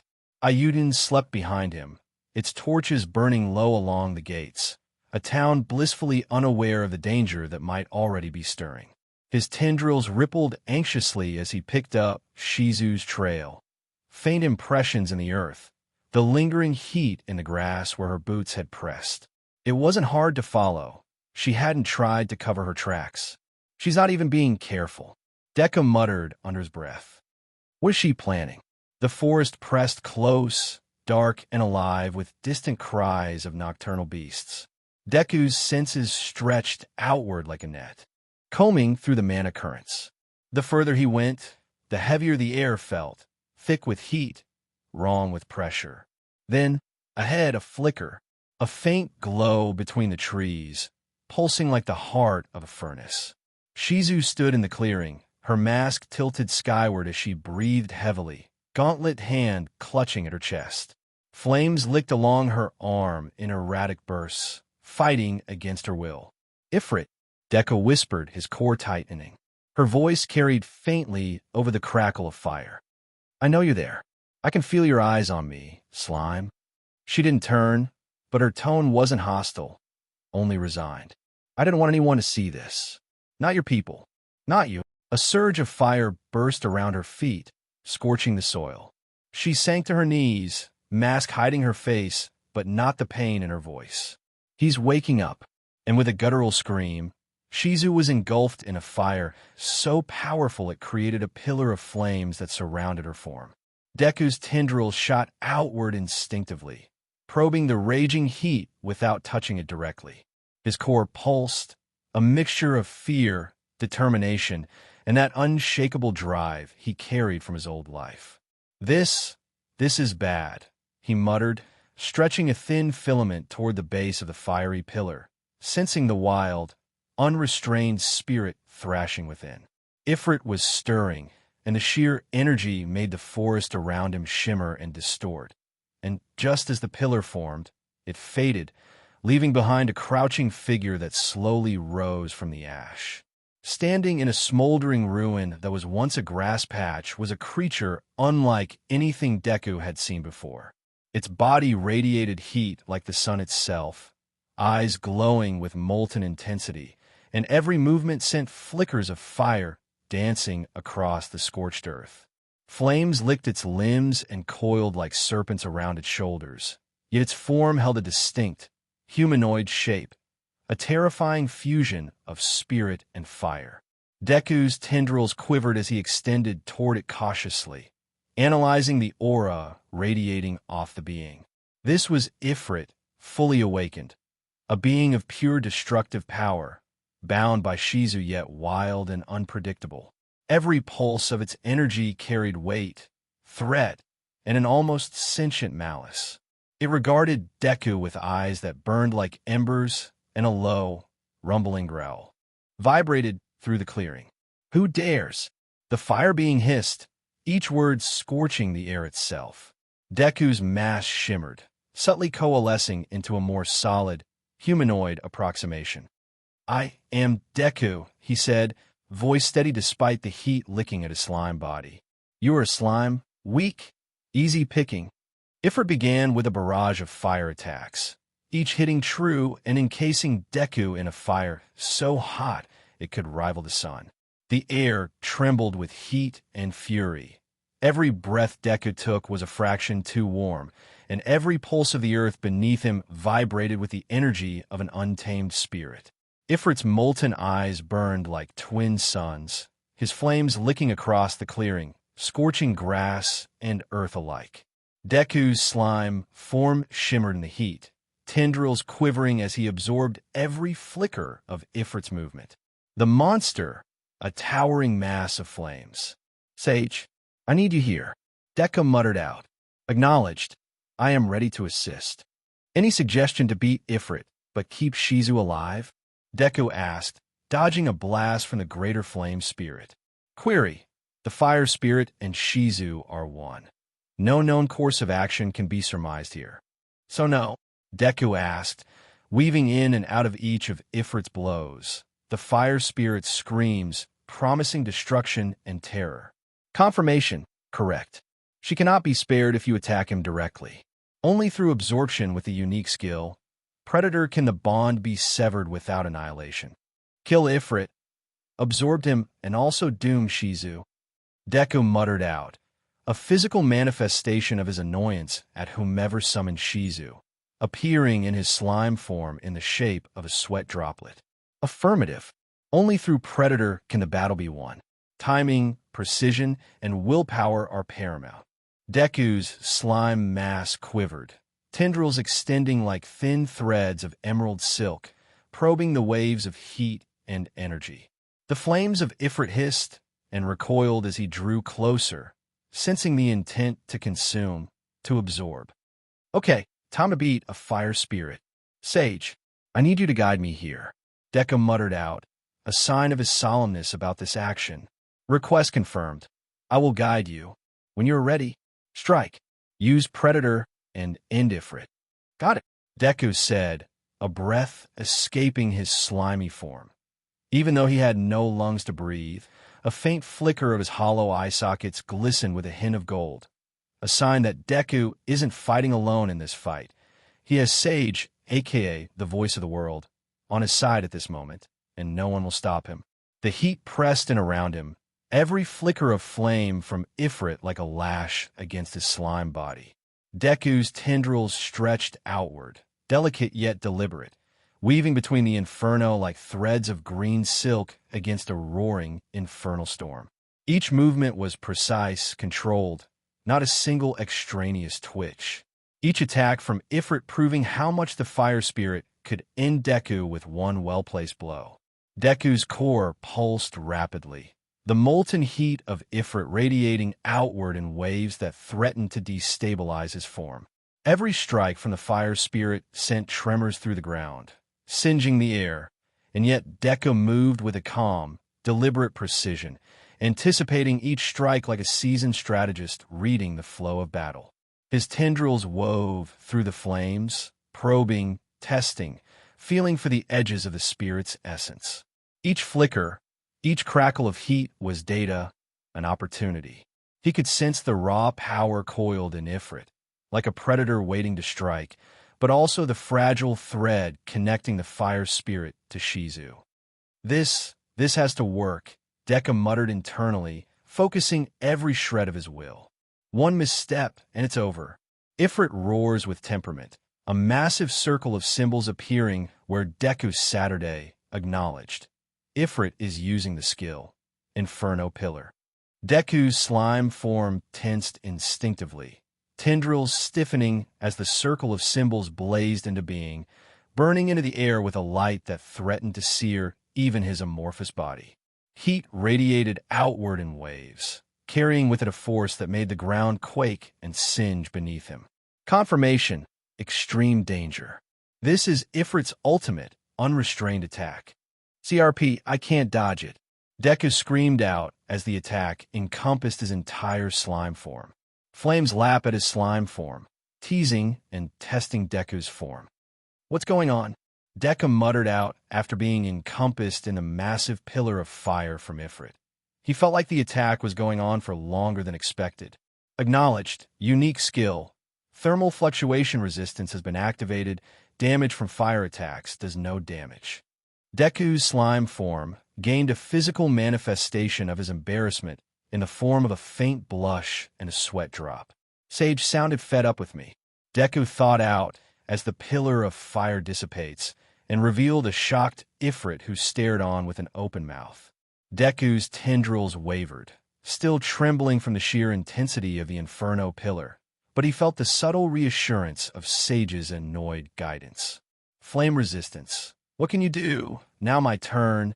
Predator, Deku said with a cocky tone, quite unlike his former self. His former human self, at least. Deku's tendrils shot forward like liquid emerald blades, weaving through the residual heat and wrapping around the core of Ifrit's essence. Flames hissed, recoiling as if stung by the sheer audacity of his move. The air around him warped, crackled, and shimmered with the concentrated energy of the spirit he now aimed to consume, each tendril covering every inch of Ifrit's body. Master! The mental voice cry that came from Ranga was a joy to hear.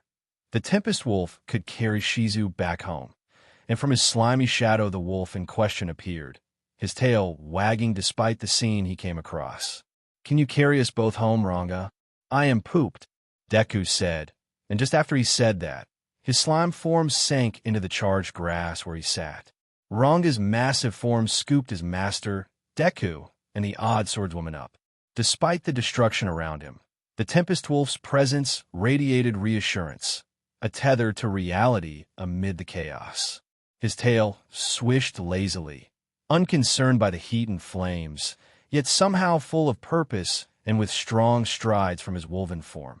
Ranga left the former site of a battle, with master and companion on his back. Light from a flickering candle stirred Deku awake. He was in the medical tent with Shizu, who was awake, barely but awake. So, Shizu began turning her head to face Deku, the one who freed, but doomed her also. "Don't speak. Rest. We can talk in the morning." Deku slurred out, still groggy but slowly returning to normal speech. "I may not make it to morning.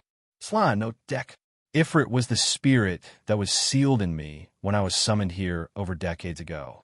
During that time, I became known by many names. Conqueror of Flames was one such name, but my real name, the name I was born with, it is Shizue Izuwa. And I thank you. I don't even know your name." Shizu said each time she spoke.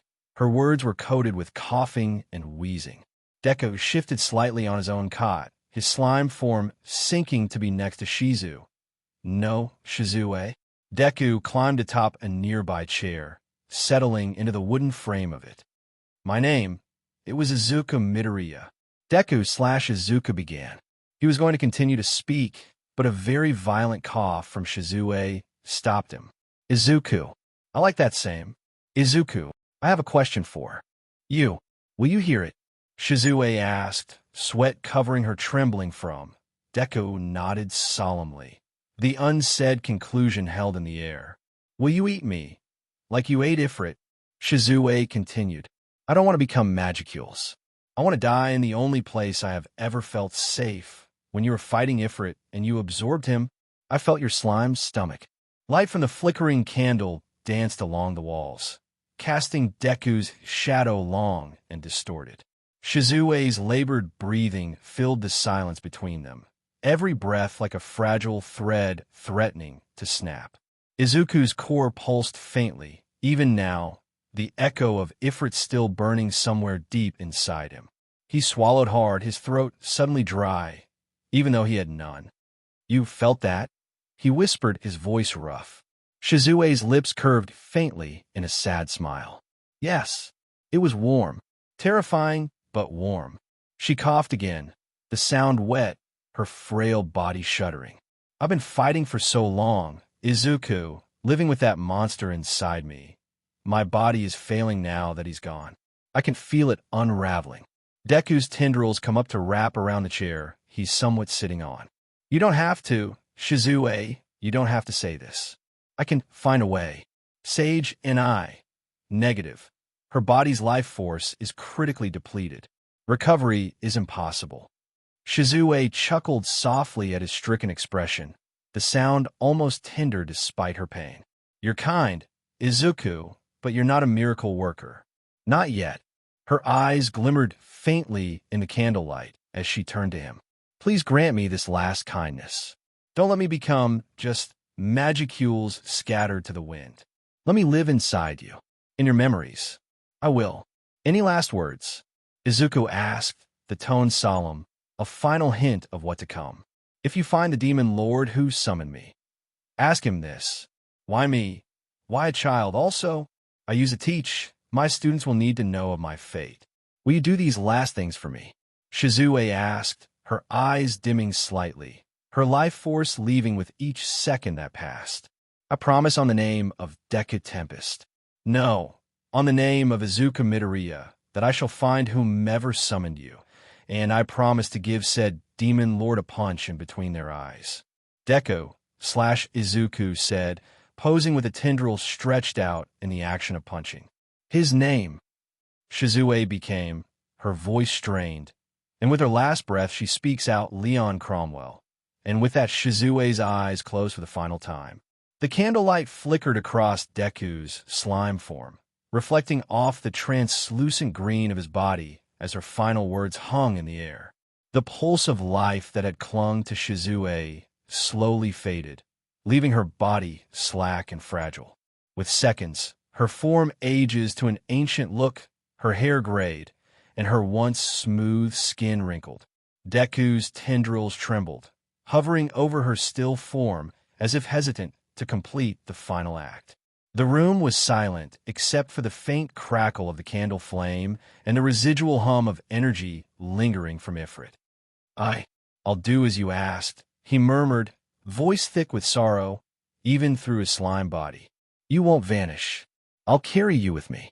A shiver of energy passed through Deku as the tendrils touched her aged, frail body. Threads of Shizue's essence, memories, and the faint remnants of Ifrit quivered along his slime form, like delicate strands of silk being drawn into a storm. The light from his core flared briefly, illuminating the tent with an eerie, emerald radiance that danced across the wrinkled features of her withered form. Acknowledged. Unique skill, predator active. Master Deku, are you and the swordswoman awake? The voice of Gonzu, the former goblin chief, asked from a flap of the medical tent. The flap opens, and standing facing away from Gonzu was a naked human, their green hair a cascade that hugged their head to their shoulders. The naked human turned, and the shining emerald eyes of a crying face stared back at them. The tent fell silent for a heartbeat, the flicker of candlelight catching off the naked human's form. Who are you? Gonzu screamed out, his voice a torrent of anger, his judgment clouded slightly at the horrible thoughts coursing through his mind. The tent flap opens once again, and Ranga sat at the opening. Gonzu began to form the words intruder, when Ranga's mental call came through his mind that sent that thought of an intruder tumbling out from his mind. Master, you're awake. The night after Shizu's passing was quiet. Too quiet. Ayuden slept under a blanket of starlight. The fires in the forges dimmed, and even Ranga's faint breathing outside the tent came slow and steady. Inside, Deku sat by the flickering glow of a single candle, watching the soft rise and fall of its flame. It still didn't feel real. He looked down at his reflection in the metal bowl beside him, a face that wasn't his, yet somehow was. Shizu's features, but his own, a reflection of his former life and his new one, a symbol of the burden he'd inherited and the promise he'd made. I'll carry you with me, he murmured, his voice breaking the still air. The words felt small compared to the silence that followed. The tent felt emptier without her presence, her calm, her strength, her quiet sorrow. His hand, still unfamiliar, too human, tightened on his knee. Shizu, you trusted me. I won't waste that. The candle flickered, its flame bending as though stirred by some unseen wind. Deku's eyelids grew heavy. His body, still adjusting to its new form, ached in ways his slime form never had. Slowly, the world dimmed to black. He stood in a classroom. Dust swirled lazily in the shafts of golden light streaming from tall windows. The air carried the faint scent of chalk and old paper. Wooden desks stretched out before him in uneven rows, their surfaces scratched by years of use. A faint hum of warmth filled the space, familiar, comforting, and achingly nostalgic. You're awake. That voice, soft, steady, so unmistakably hers. Deku turned, and there she was, Shizue, standing at the front of the room. A calm reflection despite no longer being a breathing person anymore. Her presence glowed faintly, as if woven from memory and light, not flesh and BLD. For a long moment, neither spoke. The silence between them felt alive, filled with the weight of everything left unsaid. Shizue, Deku finally breathed. I thought you were gone. I am, she said gently. But even the dead can dream for a little while, when someone carries their soul. Deku swallowed hard. This place, it's yours, isn't it? She nodded, her gaze sweeping over the desks. A piece of it. A memory. My life as a teacher. Her voice softened. A life I once loved before everything changed. The faint echo of laughter reached Deku's ears, small, bright voices drifting through the air. At the edges of the classroom, shadows took form. 5 children, their faces shadowed and indistinct, their laughter tinged with something hollow. "Who are they?" Deku asked quietly, though a part of him already knew. "My students," Shizue said. "Children who were brought here the same way I was, torn from their world, bound by magic they can't control."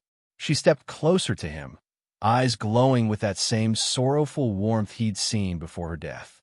Her gaze shifted toward the spectral children as they played in the dim light, their laughter starting to crack, the warmth replaced by a quiet, gnawing fear. Their outlines flickered like candlelight in the wind.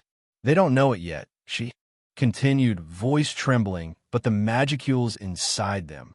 Shizue didn't continue the sentence, letting the empty warning hang in the air as a warning to come. Deku's chest tightened.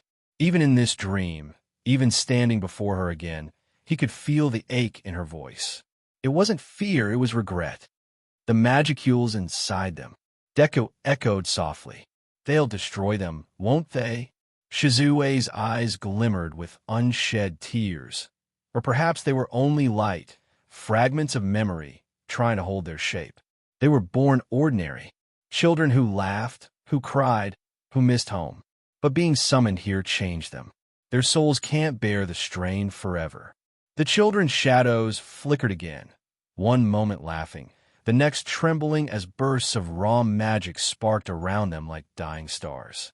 Deku took a step forward, but Shizue raised a gentle hand. "You can't reach them here," she said. "They're still alive, still waiting. Somewhere far from this dream." Deku's fists clenched at his sides. "Then tell me where. Tell me how to help them."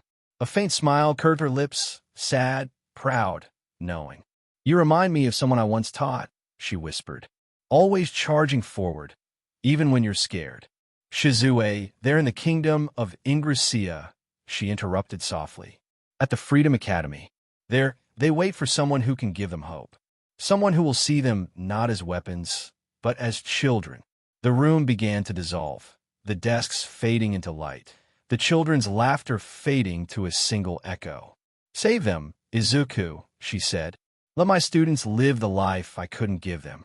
Her figure blurred, light breaking apart into soft motes that drifted around him like fireflies. "Wait, Shizue," Deku called, reaching out, but his hand passed through her as she smiled one last time. Deku jolted upright, breath sharp and heart pounding, the words still caught on his lips. A dream, or something more? "Ranga," he thought, his mind reaching out through the link. "Yes, master," came the deep, calm reply as the tense shadows rippled. From their folds, Ranga emerged, massive, silent, his fur gleaming faintly in the candle's dying light. "I hope you're rested for a journey," Deku said quietly, then hesitated. "Oh, are the humans that followed Shizue still in Ayuden?" "The odd humans, yes," Ranga replied, amusement bleeding into the mental link. "They are currently in the dining hall, eating with enthusiasm, especially after I informed them that Shizue entrusted her will to you." Deku exhaled slowly, shoulders sagging just a little. "Good. I didn't want them sent away yet." Ranga's ears twitched. "You intend to speak with them?" "I do," Deku said, resolve settling in his chest. The ache from the dream hadn't faded, but it had sharpened into something else. Purpose. They deserve to know what happened. And I'll need information. "Information about the children," Ranga said, not a question. Deku nodded. "If Shizue's students are still alive, then I won't ignore them." "I can't." His hand clenched. "No one should be summoned into this world just to die slowly." Ranga lowered his massive head in quiet respect. "Then Ayuden will move with you, master." Deku looked toward the tent flap, toward the starlit town beyond it. "A teacher," he murmured, a small, nervous smile tugging at his lips. "Guess I've got a lot to learn." The dining hall of Ayuden was louder than Deku expected. Wooden tables had been pushed close together, bowls and plates stacked high with food. Laughter echoed off the walls. Loud, human laughter, sharp and strange in a town usually filled with goblin chatter and beastman voices. At the center of it all sat 3 humans. One of them, a broad-shouldered man with messy brown hair and a carefree grin, was already halfway through his 3rd bowl of stew. "This place is amazing," he declared loudly. I mean, free food, warm beds, no one trying to stab us. Kavul, keep your voice down, hissed the man beside him, thinner, nervously clutching his cup as his eyes darted around the room. We're guests here, remember? The woman sitting across from them sighed, resting her chin in her hand. Her dark hair was tied back neatly, eyes sharp and observant as they scanned the hall. You're going to give us away before we even speak to their leader, she said flatly. Deku paused just inside the doorway. So you're the 3 humans that followed Shizu here, correct? Deku asked. His slime form wiggled lightly, translucent green and faintly glowing, cradled carefully in Shuna's arms like a precious jewel. Her expression was gentle and composed, though her grip was firm enough to keep him from slipping free.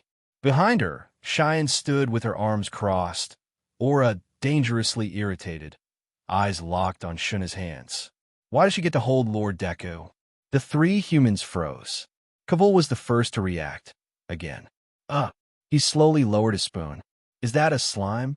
Jido let out a small, strangled noise. That slime just talked. Ellen didn't speak at first.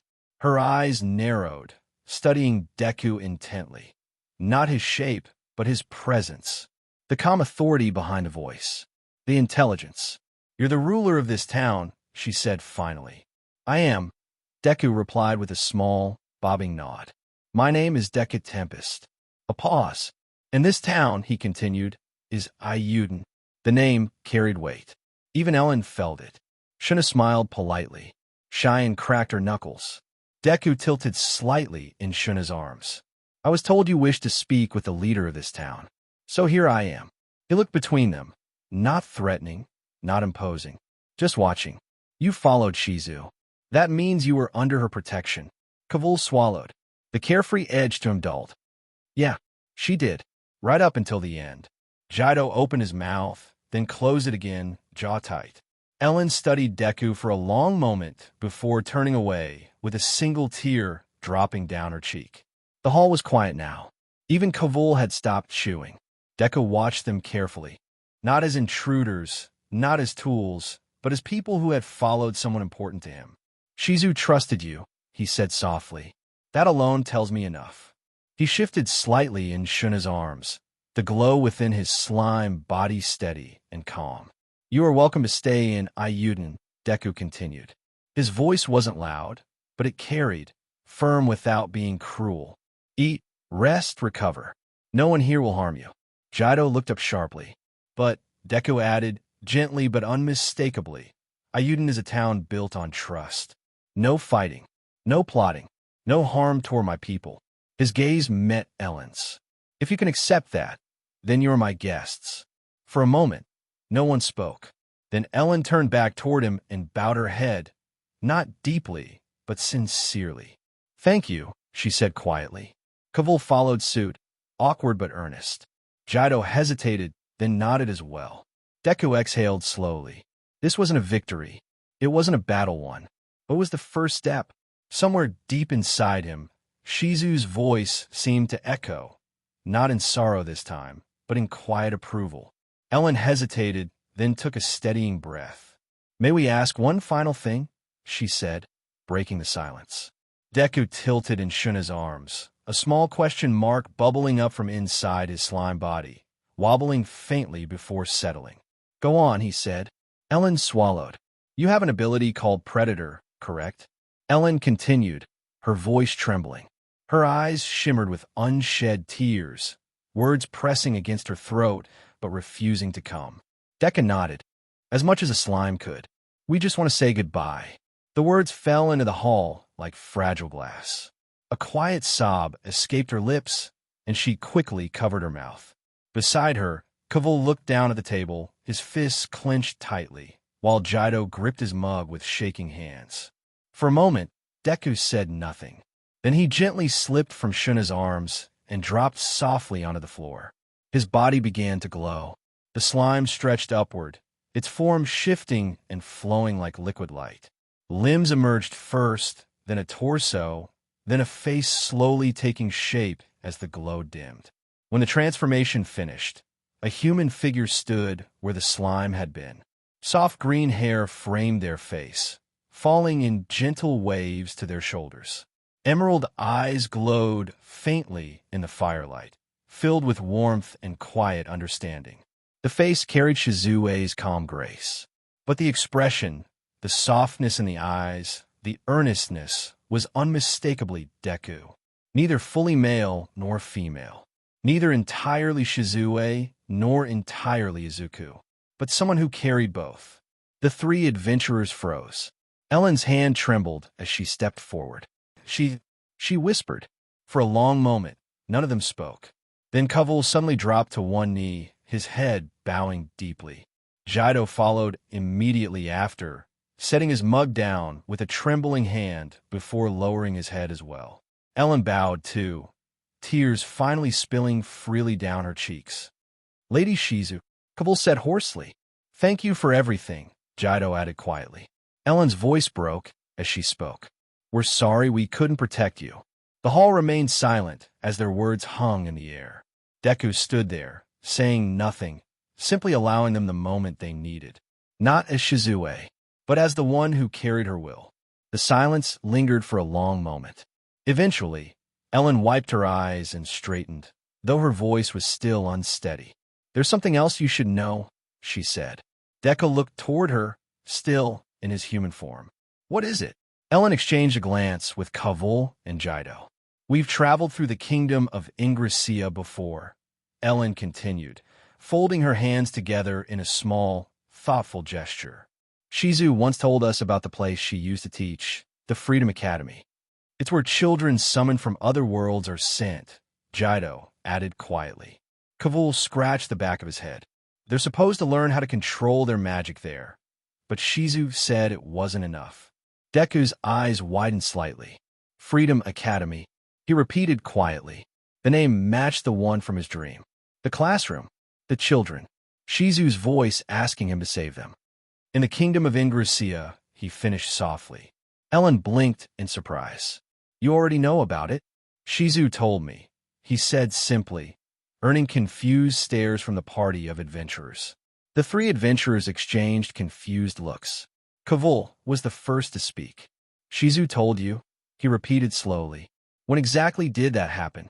Deku hesitated. How do you explain a dream sent by someone whose soul you carry? Last night, he said at last. Jido blinked. Last night? But Ellen raised a hand, silencing him. She studied Deku carefully again, the same way she had when he first entered the hall. I see, she said quietly. Kavul frowned. You see what? Ellen looked back toward Deku. Shizu chose him, she said simply. That was enough. Jido's shoulders relaxed slightly. Kavul let out a long breath and leaned back in his chair. Well, he said, scratching his cheek, that explains a lot. Deku tilted his head. It does. Kavul laughed. Yeah, I mean, you're a talking slime who runs a monster town in the middle of the forest. He gestured vaguely around the hall. At this point, dream messages from dead heroes doesn't even crack the top 10 weirdest things I've seen this week. Cheyenne snorted from behind Shuna. Watch your tongue, human. Kavul stiffened immediately. All right. Ellen ignored them. If you intend to help the children, she said, then you'll need allies who'll spread some good rumors about this town you're building here. Deku looked confused, then a sudden bout of inspiration struck. Yeah. If you pass on that we helped you with your gear and weapons, then Ayuden will be known as the friendly monster hotspot. Deku said with a wide smile. The road away from Ayuden stretched long and quiet beneath a pale morning sky. Ellen walked at the front, her cloak pulled tight against the wind. Behind her, Kavul and Jido followed, far quieter than usual. You really think people will believe us? Jido muttered. Kavul snorted. Believe it? We just came from a monster town that fed us better than most human cities. If anything, they won't believe it enough. Ellen didn't turn back. They will, she said softly, because we're not the only ones talking. The wind carried her words forward. The great hall of the kingdom of Falmouth was heavy with tension. Nobles stood in hushed clusters, their voices low, uneasy. At the far end of the chamber, seated upon a gilded throne, King Edmaris leaned forward, fingers gripping the armrest. Say that again, the king demanded. A kneeling merchant swallowed hard. A monster nation, your majesty, he said, deep within the forest. Organized, armed, trading goods, high-quality goods, at prices that undercut our own markets. Murmurs rippled through the court. Impossible. Monsters don't build nations. Who's leading them? The merchant hesitated. A slime, they say. Silence. Then laughter. Sharp. Disbelieving. Uneasy. A slime, one noble scoffed. Next you'll tell us it wears a crown. The merchant's voice trembled. They say it speaks. That silenced the room. The king's expression darkened. And the adventurers, he asked. Multiple parties confirm it, the merchant replied, including a group recently returned from the forest. They claim the town is peaceful, even welcoming. Welcoming. A noble snapped. Monsters. Another step forward, face pale. If this is true, trade routes will shift. Caravans will reroute. We could lose everything, someone finished. The word hung in the air like a blade. King Idmaris leaned back slowly, though sweat beaded faintly at his temple. A nation of monsters. Organized. Prospering. And worse. Accepted. His fingers tightened. We cannot allow that, he said quietly. The murmurs stopped. The king's gaze hardened, fear twisting into something sharper. Monsters belong beneath humanity, not beside it. Silence. Then, slowly a noble bowed. Shall we investigate, your majesty? The king's eyes flickered. For just a moment, hesitation. Then it vanished. No, he said. The single word fell like a hammer. The court stilled. King Idmaris rose slowly from his throne, his shadow stretching long across the marble floor. We will not wait for monsters to rise to our level, he said, voice low, cold. We will remind them of their place. A chill ran through the hall. Somewhere among the gathered nobles, a man in priestly robes lowered his gaze, a faint smile tugging at his lips. The forest blurred past in streaks of green and shadow. Wind rushed through the trees as Ranga leapt from root to stone, his massive form barely disturbing the earth beneath him. Upon his back, Deku sat low against his fur, one hand gripping gently while the other rested against his chest. The rhythm of the journey was steady, fast, relentless. So this is the kingdom of Ingrasia's direction, right? Deku asked, raising his voice slightly over the wind. Ranga's voice answered directly in his mind. Yes, master. At this pace, we will arrive within a few days. A few days. Deku exhaled slowly. That dream still lingered. The classroom. The children. Shizu's voice. Save them. His hand tightened slightly in Ranga's fur. Ranga, he said after a moment. Yes, master. Do you think I can actually do this? The question slipped out before he could stop it. For once, Ranga didn't answer immediately. Wind howled past them. Trees bent. Time stretched. Then, already have, Ranga said simply. Deku blinked. You built Ayuden, Ranga continued. You gave monsters a place to belong. A place where they are not hunted, but live. A pause. Saving a few children is not beyond you. Deku let out a small, awkward laugh. When you say it like that, it sounds simple. It is not simple, Ranga replied calmly. But it is something only you would attempt. That sounded about right. Deku leaned forward slightly, eyes sharpening. Then I'll do it. Not as a hero, not as a ruler, but as a teacher. The gates of Ayuden stood open. That alone was unusual. Where once only monsters passed freely, now humans stood at the entrance. Hesitant, curious, afraid. So this is the place, one merchant muttered, clutching his satchel tightly. The monster town. Beside him, an adventurer adjusted the sword at his hip. Doesn't feel like a trap, he said. Too open. From atop the gate wall, a pair of hobgoblin guards watched carefully. Not hostile, but not relaxed either. Inside the town, movement had already begun to change. More eyes, more whispers, more uncertainty. At the center of Ayuden, Shuna stood calmly, hands folded within her sleeves. They're arriving sooner than expected, she said softly. Beside her, Benimaru's arms were crossed, his gaze fixed on the gates. Let them come, he said, but we watch them carefully. And if they cause trouble? Cheyenne asked, her voice carrying a dangerous edge. Benimaru didn't hesitate. Then we remind them whose territory they've entered. Shuna sighed softly. We are not here to intimidate them. We are, Benimaru replied, if they forget themselves. A pause. Then Shuna smiled faintly. Lord Deku would want them welcomed. Cheyenne clicked her tongue. TCH fine. But her grip tightened slightly. Just in case. The forest began to thin. Light broke through the canopy ahead. Deku leaned forward slightly. We're getting closer, aren't we? Yes, Ranga replied. Beyond the trees, a road. A kingdom. And waiting there, children who didn't have much time left. Deku's eyes hardened. Hold on, he whispered. I'm coming. Falmouth's training grounds rang with steel. Swords clashed. Shields buckled. Orders barked sharply across the yard as soldiers drilled in tight formation. Their movements sharper than necessary. More aggressive. More urgent. This was not routine. At the edge of the grounds, a noble stood watching, arms folded neatly behind his back. They've increased the drills. Another man beside him noted quietly. They have, the noble replied. At His Majesty's command. Nearby, crates were being unloaded. Not food, not trade goods. Weapons. Spears bundled in dozens. Fresh forged blades. Barrels of arrows stacked with care.